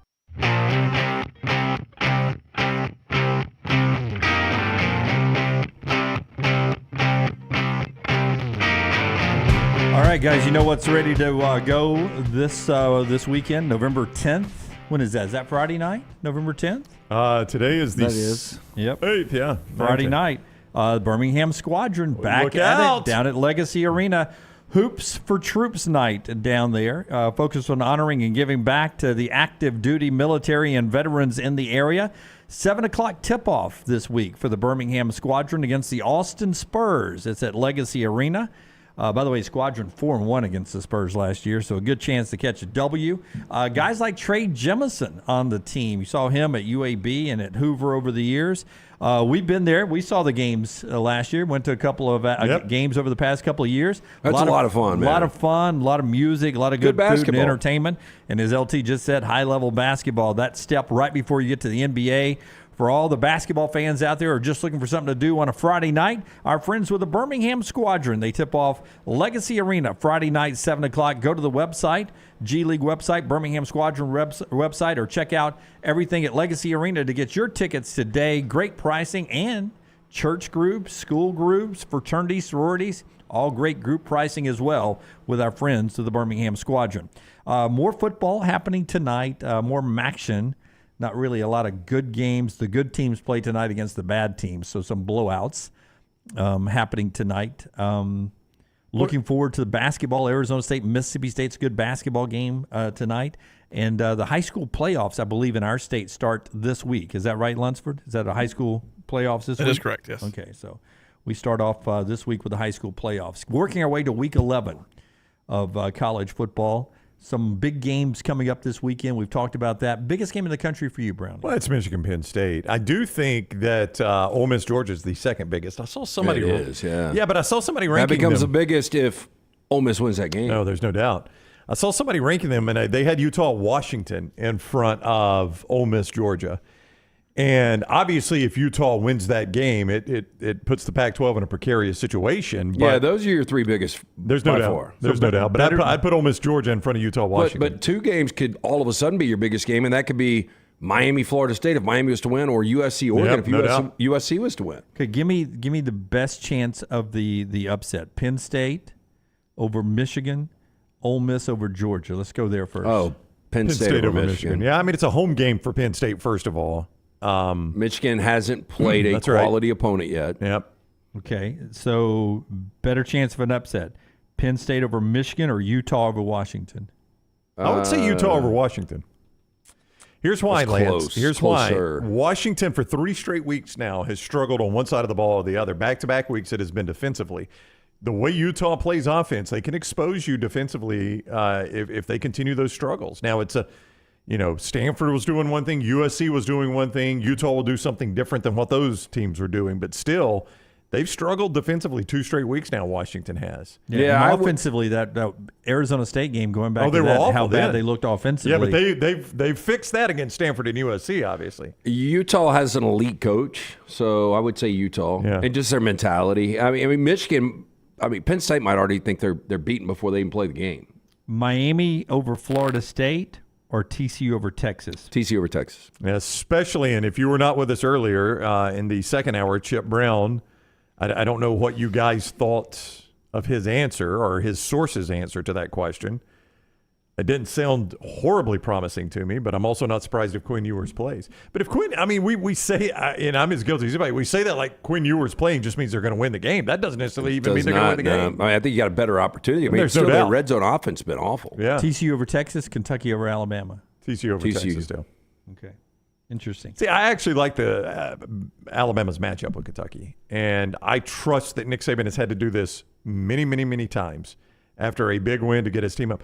I actually think, and this sounds contradicting, not contradicting, but I don't know. I actually think Alabama's better off this being a road game than a home game. I think Alabama, the chance of them coming into this game flat would be greater if they were playing Kentucky and Bryant-Denny than if they were going to Kroger Field. Well, don't we all think 11 o'clock road games? Well, that's when you want to play games them. benefit the road games more than it does the home team. I mean, I think Kentucky fans will be excited about having Alabama there, but it would be a far more juiced Kentucky crowd, 6 o'clock kick on Bourbon, than 11 a.m. I mean, there's no doubt. If the crowd's going to have an impact, it's going to be more so at night. And I think the fall racing ended either last weekend or the weekend before at Keeneland. Yeah, and guess what else has started now? Yeah, and basketball is That's underway. right. All right, before we get to trash, our friends at Champy's Chicken brings you this hour of the show, Highway 119 in Alabaster. Always glad to treat you to a great lunch or dinner right there. It's Sterling and his crew, champyschicken.com. Hit the button, Rockstar. Let's do it, man. I was in the bathroom taking a shave, and I heard a screeching, between a screech and a whistle. I said, what in the world is this? And I heard a boom. LT's Trash is presented by Mortgage Right. Mortgages done the right way. Buying a home, major milestone in life. Getting it right comes down to the right advice at the right time. That's why we're proud to partner with our friends at Mortgage Right, who do mortgages the right way. Call them today. 2 locations, one right there, Highway 280 in Birmingham, 1 Parkway Drive in Leeds, 205-815-9200, or online, mortgageright.com/TNR, NMLS 2239, equal housing lender. So you brought up the pizza from DiGiorno. Jim's favorite Italian company. Baskin-Robbins, which I didn't think was still a thing, to be honest with you. I remember going to the one on Vestavia. I think it's now a post office. Yep. Way back in the day. There was one that I loved that it was like a baseball crunch or something. It basically tasted like peanut butter and jelly with peanuts in it. I used to get the pralines and cream there. They had a good pralines and cream back in the day. There was one in Anniston we used to go to. They introduced the new Turkey Day Fixings ice cream as the flavor of the month for November of 23. Why are we doing this? Now, the Thanksgiving-themed flavor is meant to showcase classic Thanksgiving sides, including cornbread, cranberry sauce, sweet potatoes. Baskin-Robbins Turkey Day Fixings features sweet potato and autumn spice ice cream swirled with honey, cornbread pieces, and ocean spray cranberry sauce. I am one of those that I like the ocean spray in the can where you dump it out and it moves around. And you can still see the little things. But I don't want my ice cream like this. No, I'm with you. And anytime you use the word fixins, I feel like I'm eating in Gatlinburg or Cracker Barrel, one of the two. Yeah, fixins is just... What's so bad about that? No, nothing. I'm just saying, like, fixins does not go with Baskin-Robbins ice cream to me. You know, like even cookie dough and stuff like that, you can put too much stuff in my ice cream to where I want a little ice cream too. You know, I like a little cookie dough, but I don't want big chunks of cookie in there. If we're going to do that, just give me a brownie. Let's put some ice cream on top of that. Oh, hell yeah. Now you're talking. Yeah, I'm cookie with dough? you. Yep. So from comfort food to uncomfortable, CIA agents operating behind enemy lines in the Cold War were filled with escape tools, which meant they actually issued a government-issued rectal toolkit.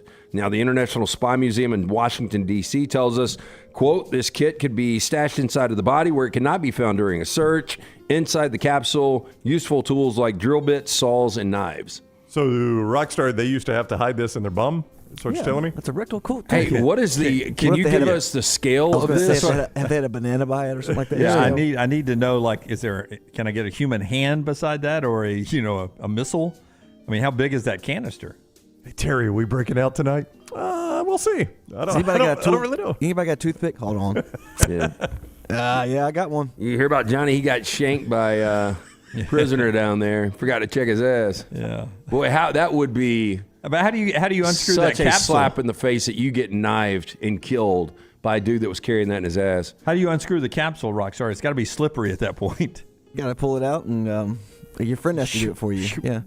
I like how yours is so thick you're doing it with both hands. I know, Dunaway. That's yours is a fire hydrant. How big is that capsule? I do not want to have to house yours. So apparently, Brown, I know you hate unwritten rules in baseball. In baseball, I do, There's Lance. apparently in the show Jeopardy unwritten rules. Oh, no. One Jeopardy contestant under fire after seemingly celebrating a little too hard after his big win. Vince McMahon. During Friday's episode, Aaron Craig, who was among 3 contestants competing in the Champions Wild Card Tournament, enthusiastically celebrated his win at the end of the show after Ken Jennings, the host, announced Craig as the day's champion. The contestant blew a kiss to the audience and clapped for himself.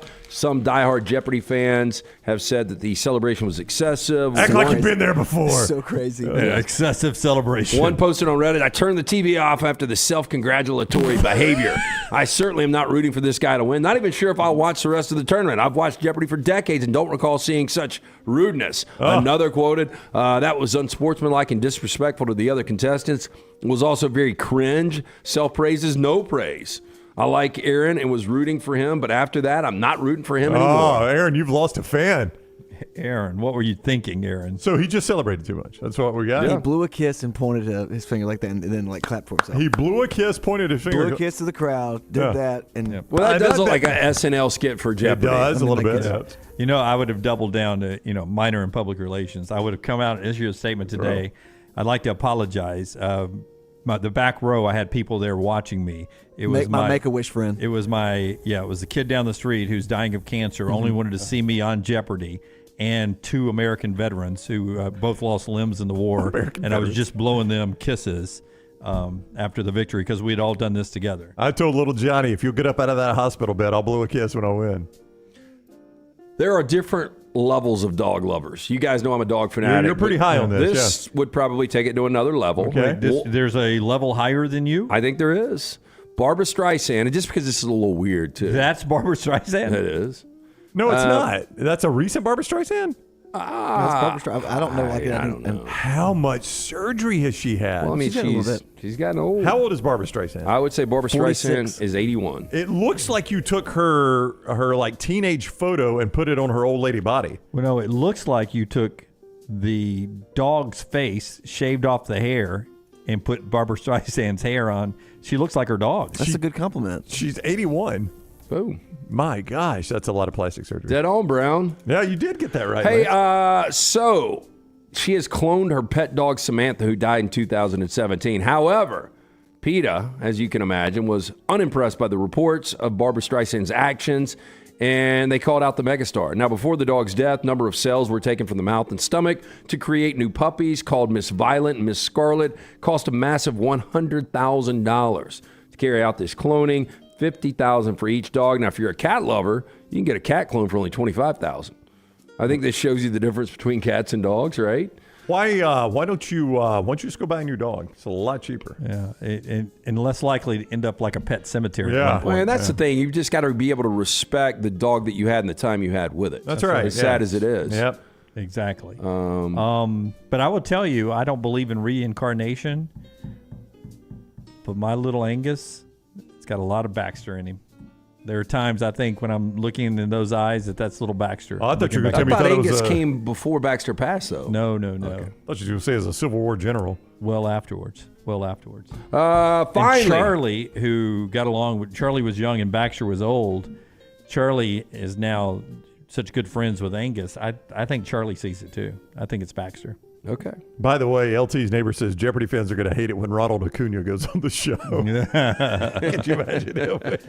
They're gonna throw inside on the first double Jeopardy. What about Dion? Oh, prime time. He ain't gonna be ringing that buzzer, guaranteed. By the way, she's a supernova. After the star was born, it's burned out a little bit.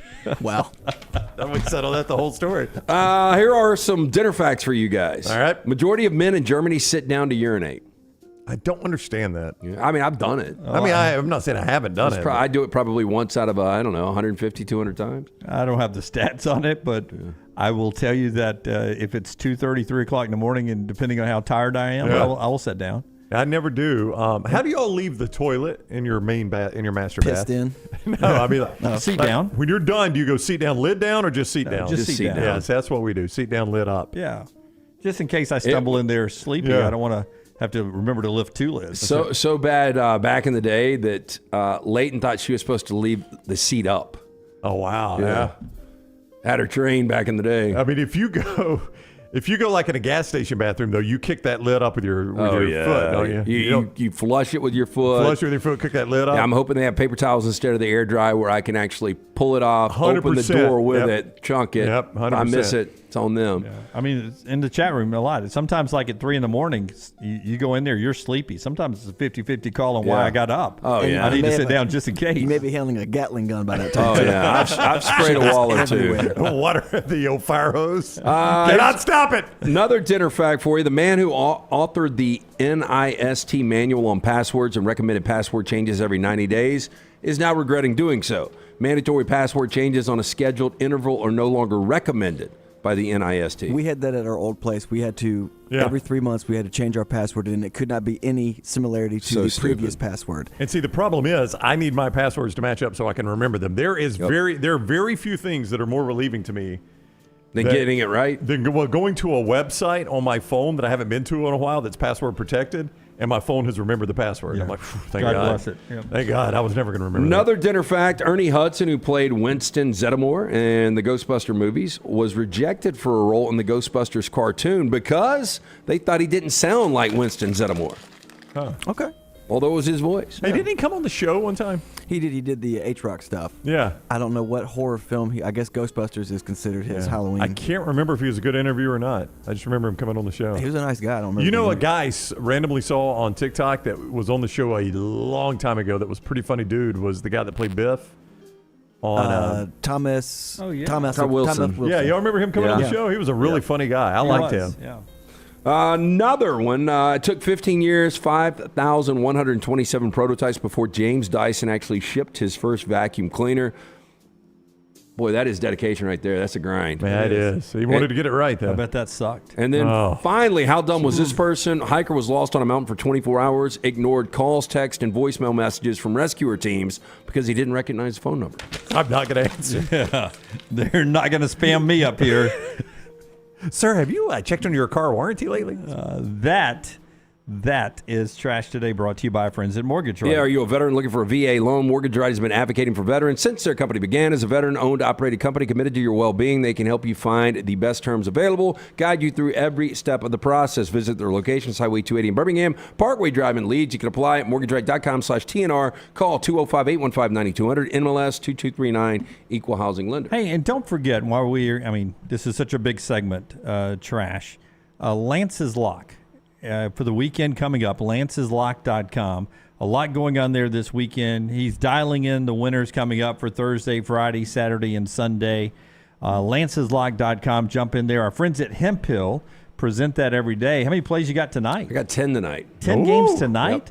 So I've got a side in Maction. I have got 3 sides in college basketball, and I got 6 in the NBA. All right. So 10 plays tonight at lanceslock.com. Tell us about Hemp Hill as we head to break. $69 fall tune-up. That's all it is right now. Call the number that Birmingham has trusted since 1954 for plumbing, heating, and cooling. It's Hemp Hill Service. It's hard to stop a train. Call 205-229-2090. Ask for Adam, Chad, Andrew, the guys there, and make sure you tell them the next round sent you. Follow The Next Round on Twitter, Instagram, and Facebook at Next Round Live.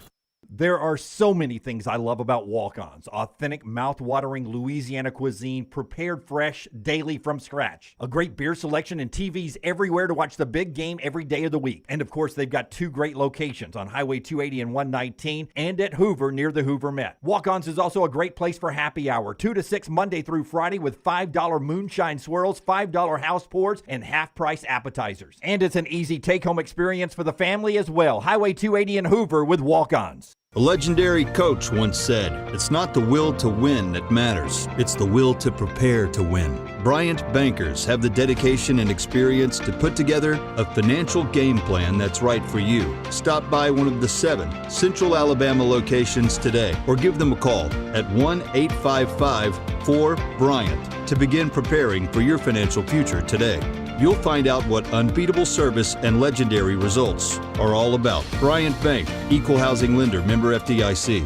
Hey, Lance Taylor from The Next Round to tell you about our friends at Gutter Cap. Gutter Cap's that patented aluminum cover system that fits over most existing gutters to keep out debris and eliminate that gutter cleaning. It's backed with a lifetime warranty, almost 20-year service record right here in Birmingham. Stay off that dangerous ladder forever. 45% off the retail price now if you call guttercapbirmingham.com. Call my good friend Chris Stewart now, 205-823-2212. Cap it, don't snap it. It's Gutter Cap. Start your day online with our website, nextroundlive.com, for the latest videos, podcasts, and college football stories. It's also a great way to stream the show or shop in the Next Round store. Stay connected by visiting nextroundlive.com. Give the gift of Daniel Moore art this holiday season with the 2024 Crimson and White Fine Art Calendar. This year's calendar features collectors' most beloved Daniel Moore Alabama football moments, from the classic goal line stand to the Saban-era 2nd and 26. Special offer for listeners only. Buy 2 calendars and get 1 free with code HOLIDAY at danielmooreart.com or by calling 1-800-735-2787.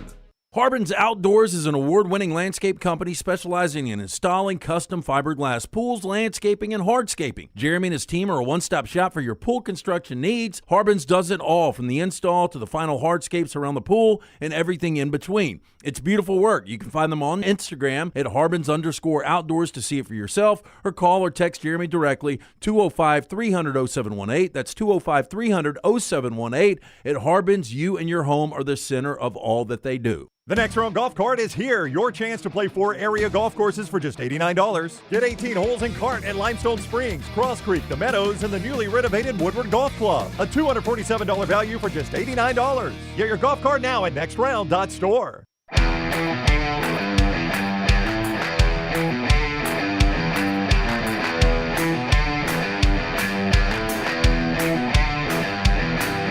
Mystery guest announcement coming up a little bit later on in this segment. It won't be a mystery much longer. Show being brought to you by our friends at Way to Wellness. We'll talk 12-team playoffs, the way it would look if we had one this year. And boy, I wish we had one this year. But that's coming up after I tell you Way to Wellness will make you look the way you want to look. I mean, you want to lose a few pounds, they can jumpstart that weight loss. You want to live a little longer, maybe correct that blood pressure and cholesterol problems. It's all right there with our friends at Way to Wellness. Go to this website, aplanforme.com. That will take you to the Way to Wellness site. You'll learn there that Leslie and her board-certified team will take care of you. They monitor you all the way through the process. They have, things like protein bars, different meal replacements. They just teach you how to eat, how your diet can impact so many things like blood pressure or cholesterol. Leslie and her board-certified team, no contracts, no sign-up fees, and the first consultation is free because you watch the next round. It's our friends at Way to Wellness, a journey to healthy living. That website, aplanforme.com. All right. If there was a 12-team playoff this year, I wish there was. It would look a little something like this right here. Now, this is Texas still in the Big 12, right? This is, if it was this year, the 2023 season. So Texas is still in the Big 12. Oregon and Washington are still in the Pac-12. This is not for next year. This is this year. If we had next year's rules this year. So your conference champions with a bye would be Ohio State, Georgia, Florida State, and Washington. 1, 2, 3, 4. And these first-round matchups on campus, with the lower number being the host team, you would get Ole Miss, Alabama again, the way it sits right now, in Tuscaloosa. You'd get Tulane and Michigan in Ann Arbor, Louisville and Oregon in Eugene, and Penn State and Texas there in Austin. Man, I would say, Lance, my gut tells me the committee would probably flip Penn State and Ole Miss just to avoid a rematch. I was thinking the exact same thing. So you'd have Alabama, Ole Miss, and Alabama, Penn State, and Tuscaloosa, Texas, Ole Miss, and Austin. Fantastic. Look, I think Michigan gets a pretty good draw, but if I'm Michigan, I got to play that first round. That sucks. What do you mean? Oh, I got to play in the first round. Yeah. Well, if they beat Ohio State head-to-head and win the conference championship, Ohio State would be in that spot. That's right. Yeah. It'd be Tulane there. That's just the way it sits after last night's rankings. And then the next round, we presume, would be played at a New Year's 6 bowl location. And it would be the winner of Bama and Ole Miss against Ohio State, the winner of Tulane and Michigan against Washington, Louisville and Oregon against Florida State, and Penn State, Texas against Georgia. So just play lower seeds advance. Second round, Ohio State, Alabama, Washington, Michigan, Florida State, Oregon, and Texas and Georgia. I mean, who does not want that? That's heavyweight. It's phenomenal. But see, some people would say, why don't we just have an 8-team playoff then? Eliminate those first games and just do that. Not an option now. Yeah, I mean. Not an option. Why eliminate a meaningful game? I mean, Alabama-Ole Miss would be, I think, an excellent rematch. I think Penn State-Texas would be an excellent game. I mean, Louisville-Oregon is probably a little one-sided, but it's not an awful game. Yeah. True. Well, I tell you what, Tulane is they are flying off the radar right now. How often do you guys watch Tulane? Yeah, I don't. A lot earlier in the season, but I not watched as much. them a lot against Ole Miss. That was a really good game. A lot against UAB. But it's because they're not the best group of 5 team, which is why, they're in there because of the James Madison rule, right? But I think we all watched James Madison, who, by the way, officially them and the Sun Belt asking the NCAA one more time to waive it and make them eligible for the bowl. And I guess that would include Jack State, even though they're not in the Sun Belt, obviously. It would. If they waive it for one. I still think Tulane loses to UTS or UTSA. Yeah. And who does that throw in at that point? Liberty right now, right? Yeah. Unless Liberty, like I predicted, or the Brown Bandit predicted earlier this week, loses to Old Dominion. Then I don't know, man. But James Madison, they haven't turned it down yet, right? They haven't shot down. They have not. And you made a good point. This is a time where the NCAA is probably looking for some good PR wins. That wouldn't be an awful one. But as late as April, they rejected it in April. James Madison asked in April, and they said, nope, not going to do it. Because they knew it was coming. Crap, if you ever saw, what was the old thing I did for a few weeks? Gym Class Heroes? Gym Class Heroes is my favorite thing we've ever done up here. If you go back and look, James Madison was my pick to be the best group of 5 team way back then. Yeah. Back in the Gym Class Heroes Really? days. You predicted that. Best group of 5, huh? Yep.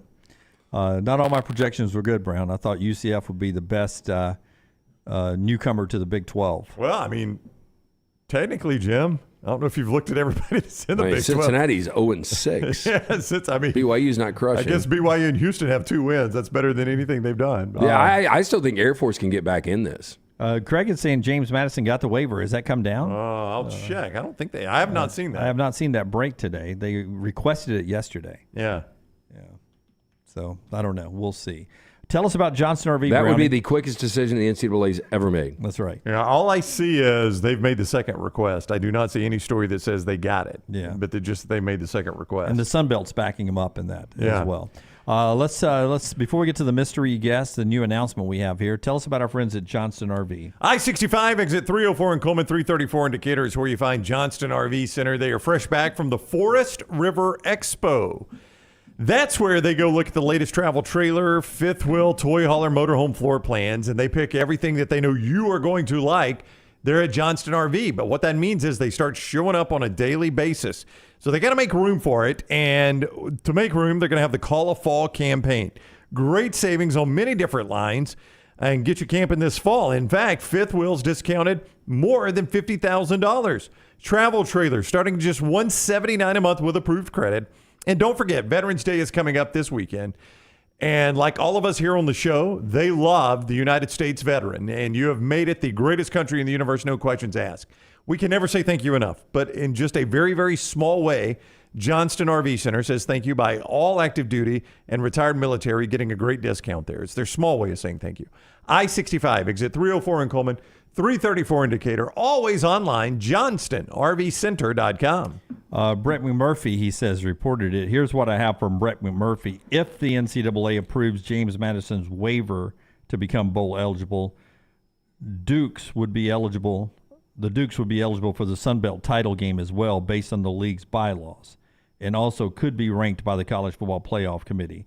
And he goes on to say that's if the waiver is approved. But it is starting to look like they don't have to have the waiver approved to get Jacksonville State and James Madison in a bowl game. They just have to have not enough 6-win teams. And from the counting everybody's doing, it's starting to look like both James Madison and Jacksonville State will be able to get a bowl game this year. There's just not going to be enough 6-6 teams with all the bowls we've got. So that's good for them at least. I mean, Jacksonville State's going to get the same either way. They're going to get a bowl game, so what do they care? But for James Madison, I mean, I don't think James Madison will ever be in this position again. And that's the sad thing about it, you know? I mean, I think if they get that waiver, I think it'll be good for the kids because it'll still be a good season. But I think if they played Troy in a rematch, Troy should beat them the first time. And is that the way it's shaping up? I think so. In the Sun Belt? I think it would be Troy. So right now in the Sun Belt, Troy's got the division lead at 4-1, and that was a September 16-14 loss. Yeah, to the Dukes. It would be Troy. at James Madison though, on campus there at James Madison. Yeah. That'd be a fun game, Troy and James Madison. All right, so a couple of additions to our lineup here, and boy, we added a lot to start football season, and since we're in football season, we're not done yet. Yeah, I'm excited about both of these new guests, and they're done so in conjunction with our relationship with Craneworks, and we cannot thank David Upton, Kenny Bishop, the entire crew there at Craneworks enough. They've been a great partner of ours, Craneworks and RentalWorks, for basically since we started the show here.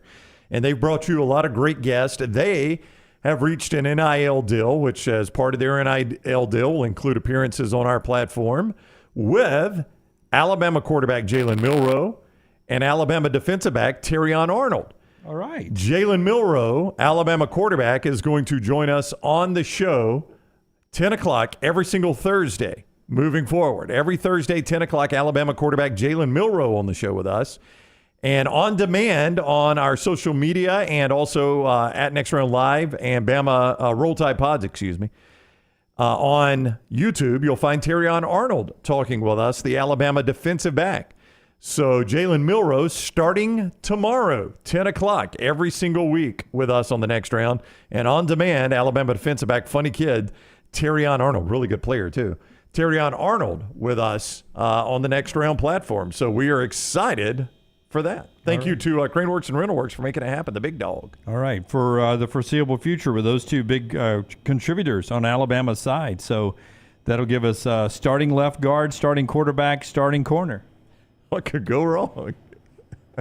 We're building our own team. We got us a team, boys. Got an Auburn linebacker. Yeah. What do we need now? Auburn linebacker who could apparently ball on the hardwood too, according to him. Yeah. We need a wide receiver quickly. That's all we need. Got us a team with a wide receiver here. Yeah. Thank you to our friends at Craneworks as we get ready to give back a little to the student athletes. Jalen Milroe and Terrion Arnold join the show starting tomorrow. Look forward to talking a little football before they head up to Lexington this week. All right, again, Thursday night we're at the Grocery Brew Pub right there in Homewood for our Bud Light game night. Look forward to that. 5 to 7, 6 to 7 live on our video platforms. That's coming up. Last thing I'll ask you today. Jim Harbaugh next year. Is he at Michigan like nothing's happened so far this year? Maybe as a returning national championship coach? Is he in the NFL? Or has he just decided, man, I'm tired of coaching. I can go hang this up. I've done all I wanted to do. I think he's in the NFL. I think he's gone, and I think Michigan probably knows this. He's probably told Ward Manuel, or at least they've had this discussion, if they really wanted to lengthen this thing out, slow play it. I think he's gone to the NFL, but I heard that a month ago. I never believed the reports up until this year. If Bill Belichick left, does he feel like a New England guy to you? Kind of feels like a natural transition to me to go from Belichick to him. I think the Chicago Bears are the job he wants. Yeah. And that could be up, right? Yep. Could be. I mean, I was just looking earlier when we were talking about it. I still don't think there's going to be a ton of jobs that come open for firing. I think Arizona will be open from a firing. Your Buccaneers? What are y'all going to do, you think? You think you stick with? Could be. Bears, I think, will be open. That is 3. You think Packers, LaFleur, he's safe? You think he's safe?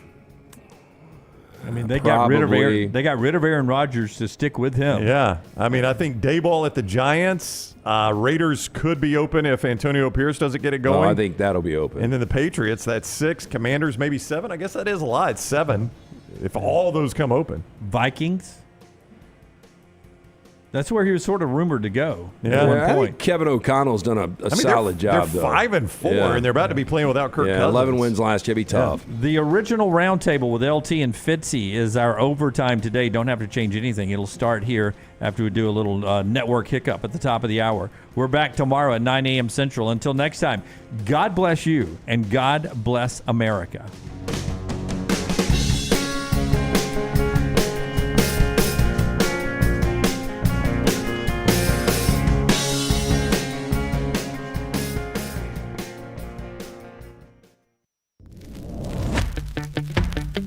Jim Dunaway.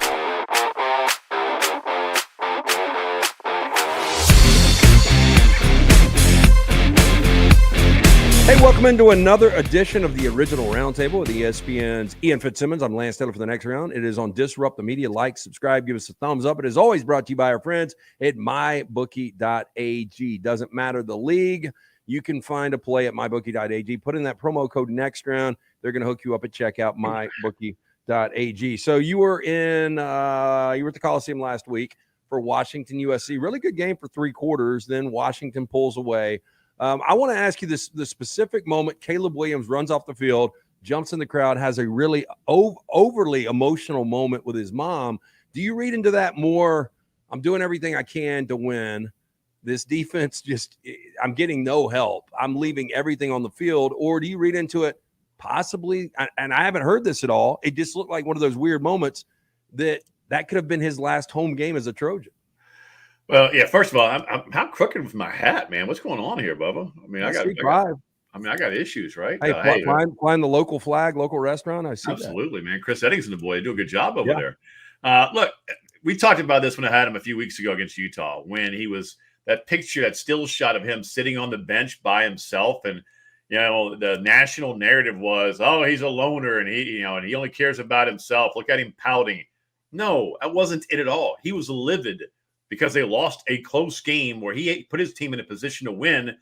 And then you mentioned the defense. Alex Grinch now fired his defensive coordinator, one of Lincoln Riley's best friends, right? That's a hard decision to make, but it's one he had to make. So Caleb, and I'm so glad you asked this question. I'm having a rough start to this thing. I think I got phones falling. I got hats crooked. I mean, my God, Magnum. Anyway, what had a busy morning here, LT. I talked to Cliff Kingsbury for a while about this on the field before kick, about an hour before kick. And I asked him, what's the biggest misconception about Caleb Williams? And he said, man, I'm so glad you asked. And he went back to that Utah game, the still shot. He goes, this guy doesn't care about individual accolades. He does not care about his numbers. All he wants to do is win for the guys in the room. That's it. That's all that matters to him. And he went on for about 6-7 minutes, and then Fowler came over and we were all got into a group conversation about Caleb.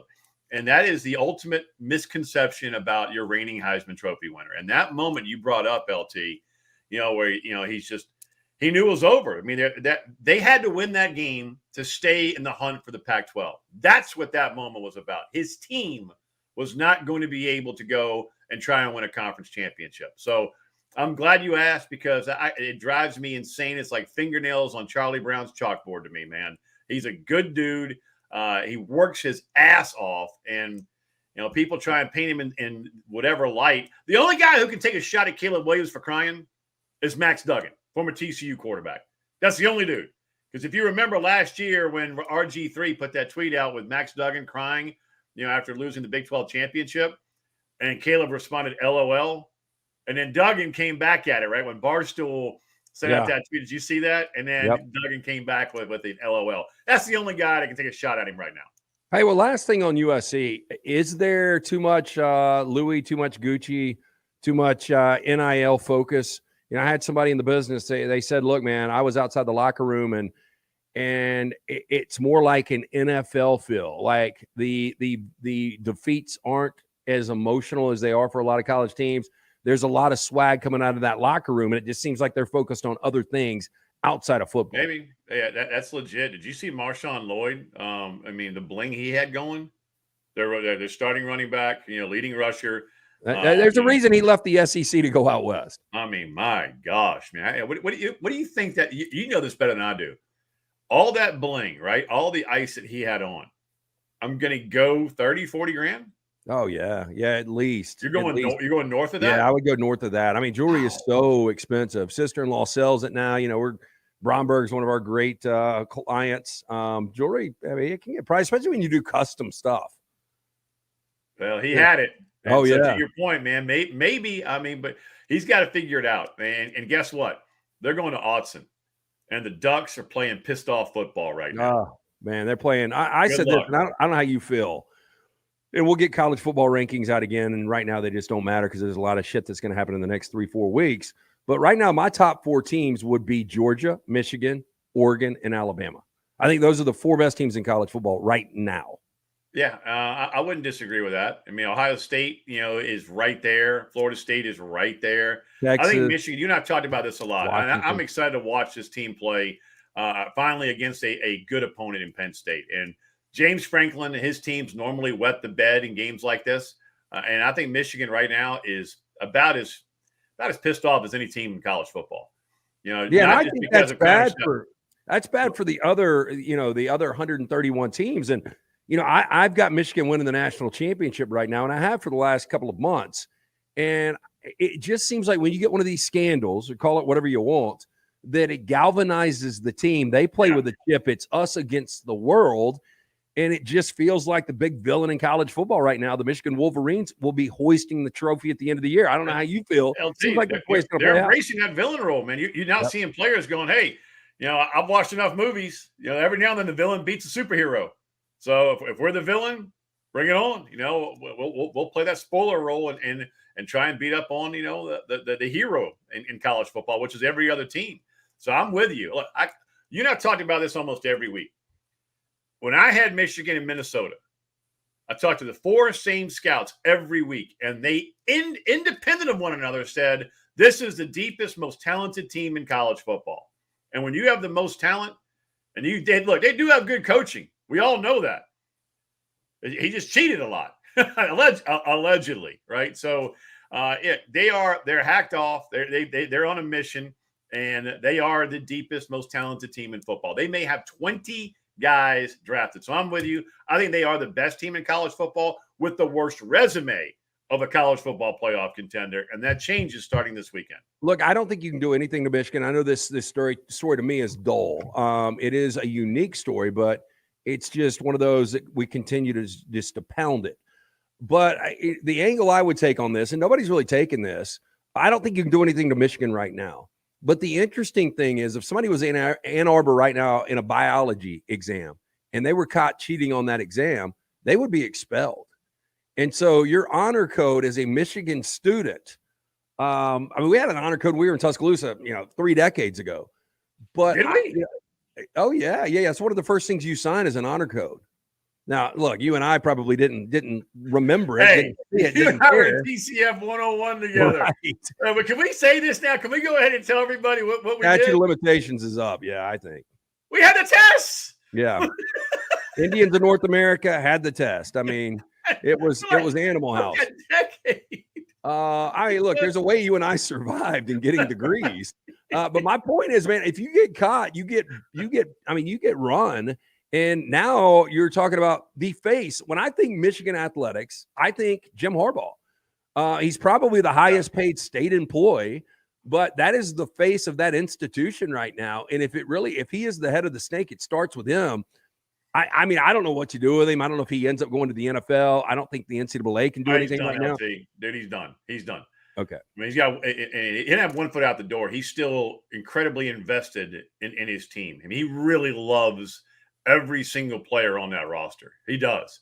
But he became the Houston Astros. He's banging on trash cans, and Altuve's wearing buzzers. He crossed a line you just don't cross. And now Tony Petitti, Big Ten commissioner, first year Big Ten commissioner, has a TV background. And I like what Adam Rittenberg's report came out on Monday night, how it stated clearly that the Big Ten right now is not going after the team. They don't want to punish the players. And also, Petitti doesn't want to lose tens of millions of dollars. Conflict of interest. TV background. They are going after an individual. They are going after Jim Harbaugh. And Petitti can suspend him for 2 games, maximum fine $10,000. But then he can also petition the Joint Group Event Committee, and they can come in with a, quote, major suspension. And that can be whatever they deem, like through the Big Ten championship game. Now, once you get into the college football playoff, the Big Ten has no control over that. The NCAA has no control over that. The college football playoff is its own entity. But I do like that the fact that the Big Ten and their new commissioner, they're not going after the players. They're going after Harbaugh. And there is little doubt in my mind, with all this overwhelming evidence, LT, that Harbaugh is going to be suspended again. He is Ian Fitzsimmons from ESPN. I'm Lance Taylor from The Next Round. It is Disrupt the Media, the original roundtable, brought to you by our friends at Manscaped. Put in that promo code OGRT. Look at Ian's beard. It's nice and trim. This right here is the Handyman. So many different things, so many different options from our friends at Manscaped. Yeah. Hey, look, the undercarriage, manscaped.com. Put in that promo code OGRT. So you're right there in the heart of Texas. Texas survives again. I thought for sure Sark had blown that lead, and Chris Kleiman's play calling. You got a first and goal at the 4, the walk-off situation with a touchdown. I can't believe how that game unraveled. But Texas finds a way with Malik Murphy, a backup quarterback, to survive and advance. Couple of things. TCU has had their number recently. TCU has not been good this year, but it's a night game. It's in Fort Worth. There's a good chance Quinn Ewers is going to play in this game. But if he doesn't play, how much of a shot do you give TCU? And how are Texas's fans right now? Do they believe this is a really good team, or are they just waiting for them to slip up and lose a game? Man, LT, you've got some Texas fans. Our old friend Randy Galloway, my old co-host on ESPN Dallas, referred to Texas fans as the whiny orange. And I mean, there's some there that think Quinn Ewers is Colt McCoy. They're just They are bandwagon, and I'm not. I mean, that's not the majority of them, but a lot of them. It's that oil money. We're winning again. Well, let me go break out my orange shirt with my white horns, and let's hook them. So Texas fans, they're fair weather. I mean, and they really are. I live here. I see it every day. They are a bandwagon group. They're a reactive crowd, not a proactive crowd. But you got to give Texas a hell of a lot of credit. Sark and Kyle Flood and A.J. Milwee, Jeff Banks, all those Alabama guys, right, have built an SEC-style team from the inside out. Did you know that their 2 interior defensive tackles might be the best combo in all of college football? Yeah. People say that, yeah. There's not one holding call on those guys yet. Oh, my God. They haven't been held once all year. Yeah, I find that hard to believe. So they're not exactly getting a lot of benefits, right, from the guys in stripes, but they still find ways to win. So I know it wasn't pretty against K-State, and Chris Kleiman's one a hell of a coach, but that was a bad sequence, as you mentioned. When you got a first and goal from the 4 and you come away with blah, but they find ways to win, and it all started up front with that recruiting class last year on the offensive line, where Kyle Flood told me it's the best offensive line group that he's ever recruited. And think about some of the dudes that he's had. Wow. I mean, yeah. So now they got their seasoned. They're now sophomores. Obviously, one's a junior. And then that defensive front. They've built this team from the inside out. And then, look, I don't care what you do. Every now and then you're going to have a clunker of a game. And with your backup quarterback and other guys that have been out, they found a way to beat a top 25 win. I'm not going to hike my leg on that win. Okay. With that said, though, there is a belief out there, if Quinn Ewers isn't 100%, isn't ready, Malik Murphy plays, struggles a little bit, that we could see Arch Manning. I don't know how good Arch Manning is. I've seen a couple of his highlights. He can't be great right now, or he would be in front of Malik Murphy, right? Well, Malik Murphy, remember, man, there were a lot of teams that tried to steal him from Texas. I mean, I was told Florida tried to come in with a big NIL deal and other squads, and he stayed loyal and decided, no, I'm a Longhorn. I'm not leaving. So I give the kid he's a grown-ass man. Have you ever stood next to that dude? No, but I've heard. I forgot who was talking about it. I think it might have been Luganville talking about how big of a man that guy is. He's pretty. I mean, he is a beautiful human being, man. He made to play football. But I expect Malik, because of his maturity and just his mental makeup, to actually have a bounce back game. I really do. I think Texas rolls TCU. TCU is just in shambles right now. So he is Ian Fitzsimmons from ESPN. This is the original Roundtable. Disrupt the Media. Like, subscribe, give us that thumbs up. It is brought to you by LancesLock.com. Jump on board. Bloodbath this weekend. Ian, I try to be transparent. You saw it. Saturday was awful. Sunday was awful. Did bounce back. 5-0. Awful, dude. By your standards, you were awful on Saturday. But yeah, yesterday, I mean, not yesterday, but Sunday, you had some bad beats, man. Yeah. Cowboys. I'm doing the Raiders-Giants game. You didn't know Daniel Jones was going to tear his ACL. I mean, come on. I didn't. Look, I had Air Force on Saturday. They have 12 possessions. They turned it over 6 times. They missed a 32-yard field goal. They turned it over on downs 2 possessions. I mean, Air Force had been playing clean football the entire year, so these things happen. But we were 5-0 last night. But LancesLock.com.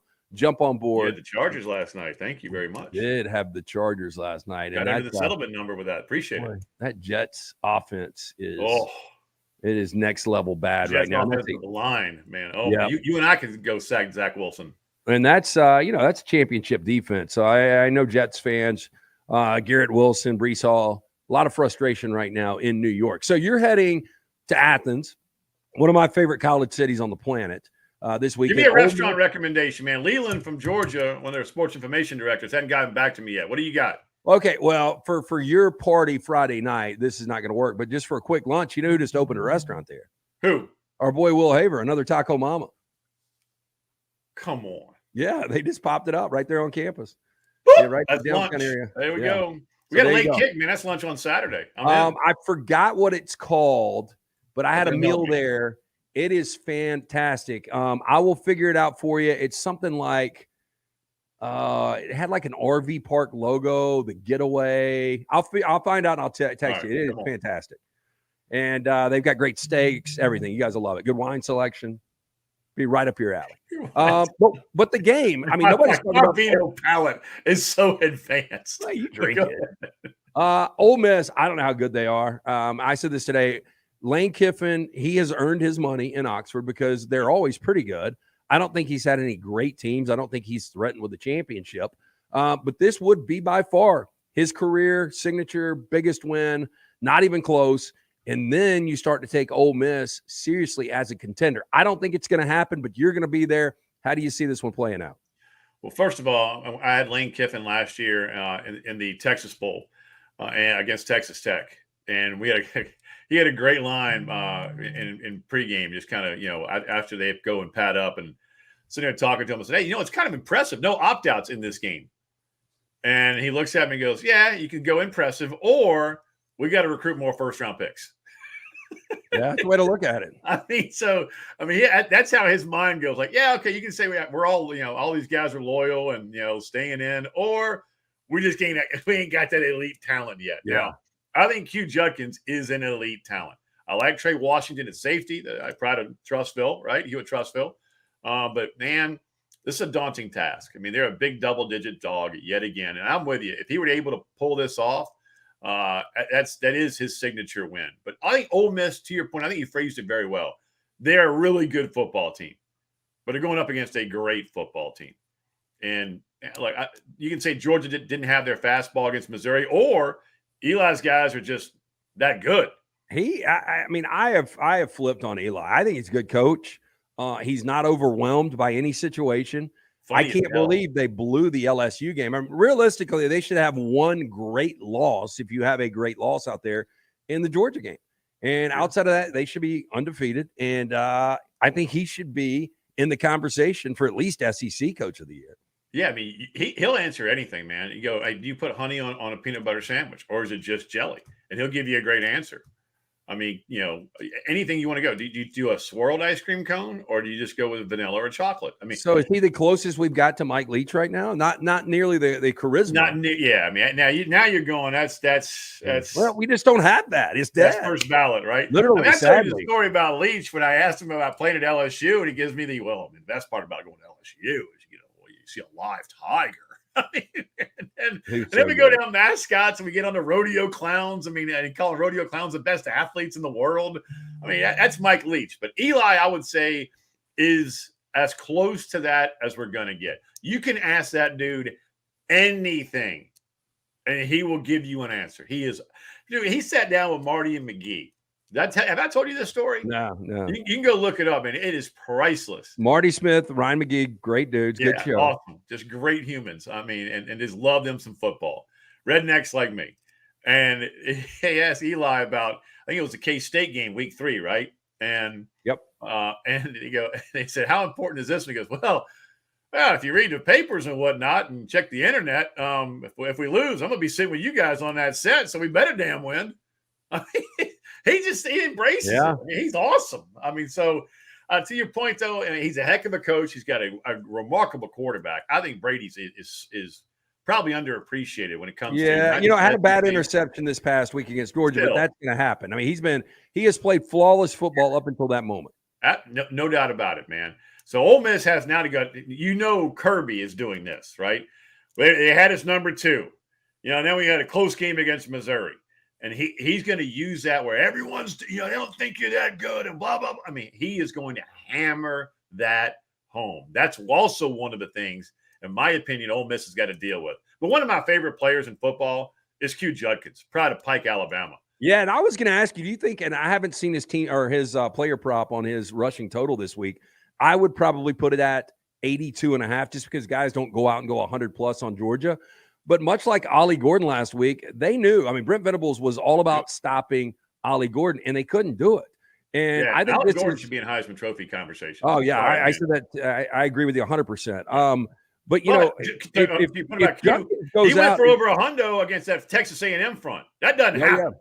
That doesn't, he scored 3 tuds. That does not happen. Q Judkins is a baller, man. So if it's around 80, I take the over, LT. I really would, man. They're going to feed that dude. What do you think, though, if he goes out knowing that Kirby Smart, it's going to be all about stopping him and making Jackson Dart beat him on the perimeter? But if he goes out and goes 100-plus, couple touchdowns, and they pull the upset, I think Judkins, you start to have a conversation about him going to New York. I know there were missed games out there, but down the stretch. He's at 800, right around 800 yards right now on the year, on about 125 carries. So the yards per, it's there. But, you know, he was over a dime going into last weekend. Yeah, a 6 straight 100-plus. Remember, he started off slowly. But I think going in there to win. I can't give a pick on the game, so I'm calling it. But, you know, that number tells me everything I need to know about how Vegas feels about this. Yeah. Boy, I'm waiting for the Big 12 just to shit the bed. I don't know how you feel about that. I thought it was going to happen last weekend because one of them did. But now, and you know what's crazy about this is we brought up the scenario today. If Texas loses one game and Oak State and Oklahoma went out, they're going to rematch, which, you know, we saw how venomous it was this past week. I'm just waiting for, I wouldn't be shocked at all if Oklahoma State, as good as they're playing, lost to Central Florida and Gus. Yep. Gus is due one of these games. And I wouldn't be surprised just because Texas has struggled with TCU and they're not playing their best football. If both of them lost this weekend, then pretty much Big 12's dead. Look, man, they're on life support, and they've got one shot at the college football playoff. And that's Texas. That's it. You know, so I'm with you. But I'd love to see a rematch. I really would. I mean, how great would that be to have Texas OU one last time? You know who would hate it? Brett Yormark and every athletic director and every president in the Big 12 to have those two going at it again in a rematch for the Big 12 title in their last year in the Big 12, that he would throw up on his $1,000 Italian loafers. Is it fair to say, before I let you roll here, and this is the original Roundtable, ESPN's Ian Fitzsimmons, I'm Lance Taylor for the next round. It's on Disrupt the Media. Like, subscribe, give us that thumbs up. It is brought to you by our friends at mybookie.ag. Put in that promo code next round. They're going to hook you up at checkout at mybookie.ag. The most frustrated fan base in any sport, any team, has got to be the Dallas Cowboys fans. And watching them this past weekend against a really good Eagles team, you had every opportunity. And they get down to the 6-yard line so quickly. They've got plenty of time. And they shit the bed, and they end up losing that game, and they lose it on a blame Dak. You can blame Dak, man. Dak played well. Outside of not keeping the foot in bounds there on the 2-point. Yeah. Tough to do, though. A little awareness there, and he threw one pick. But outside of that, he played really well. But, I mean, is this the most frustrated fan base in all of sports? Man, that's a great question, LT, and they're up there. I mean, I'd say the Yankees last year probably were hacked off. They're spoiled, and I can't stand Yankee fans anyway, so that pleases me. But my wife's a Cowboy fan, and she's not in a good mood whenever they lose. So it benefits me and my focus group of one to have them win. But how crazy was it, LT, that of the 106 guys that were members of the Eagles and Cowboys, you can easily make the case that Dak Prescott was the best of the 106, and they still on lost. Sunday he was great. I know. That's what I mean. Yeah. And normally he doesn't play great in these moments. And look, I think it's a bit anal, but if you want to nitpick, because I think we always try and focus on, well, who failed or who was the problem, or if Dak's not the problem, what was the problem? How about we credit the damn Philadelphia Eagles? A quarterback was got a hurt knee and Jalen Hurts, probably Bama and Okie, right? They found a way to win. They have the best record in the NFL. So instead of trying to assign blame, how about, you know what? For one time, we just go ahead and give credit where credit is due, and that's to the Eagles. Now I've got a question for you. I had Raiders Giants after Washington USC. Oh. I had a red eye home. Have you ever been to the Vegas airport on a Sunday for a red-eye flight after a big event? I haven't, but I know the Vegas airport in general is a sad spot. Dude, I have never seen a more defeated, depressed group of humans in my life.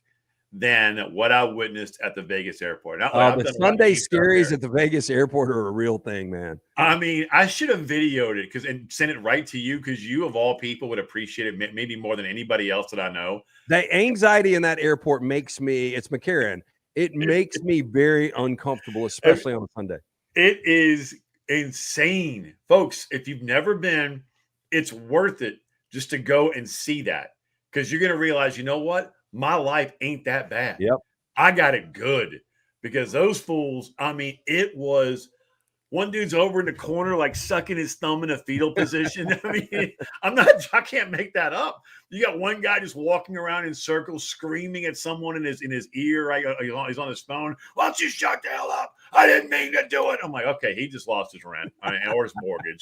I mean, it was, you've never seen anything like this in your life. I promise you. It was crazy.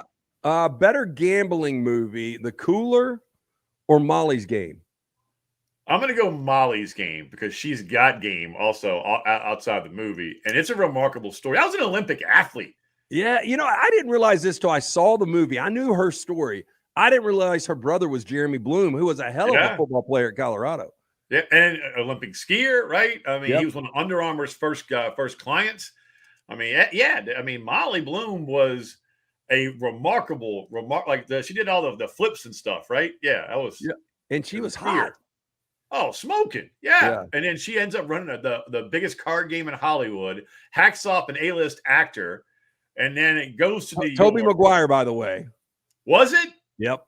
That's legit? Yeah. So go back. I think Esquire or GQ did a real deep dive into the real story, and they throw the actors out, who they were in the movie and who they were. She wouldn't name them. That's why she was going to jail.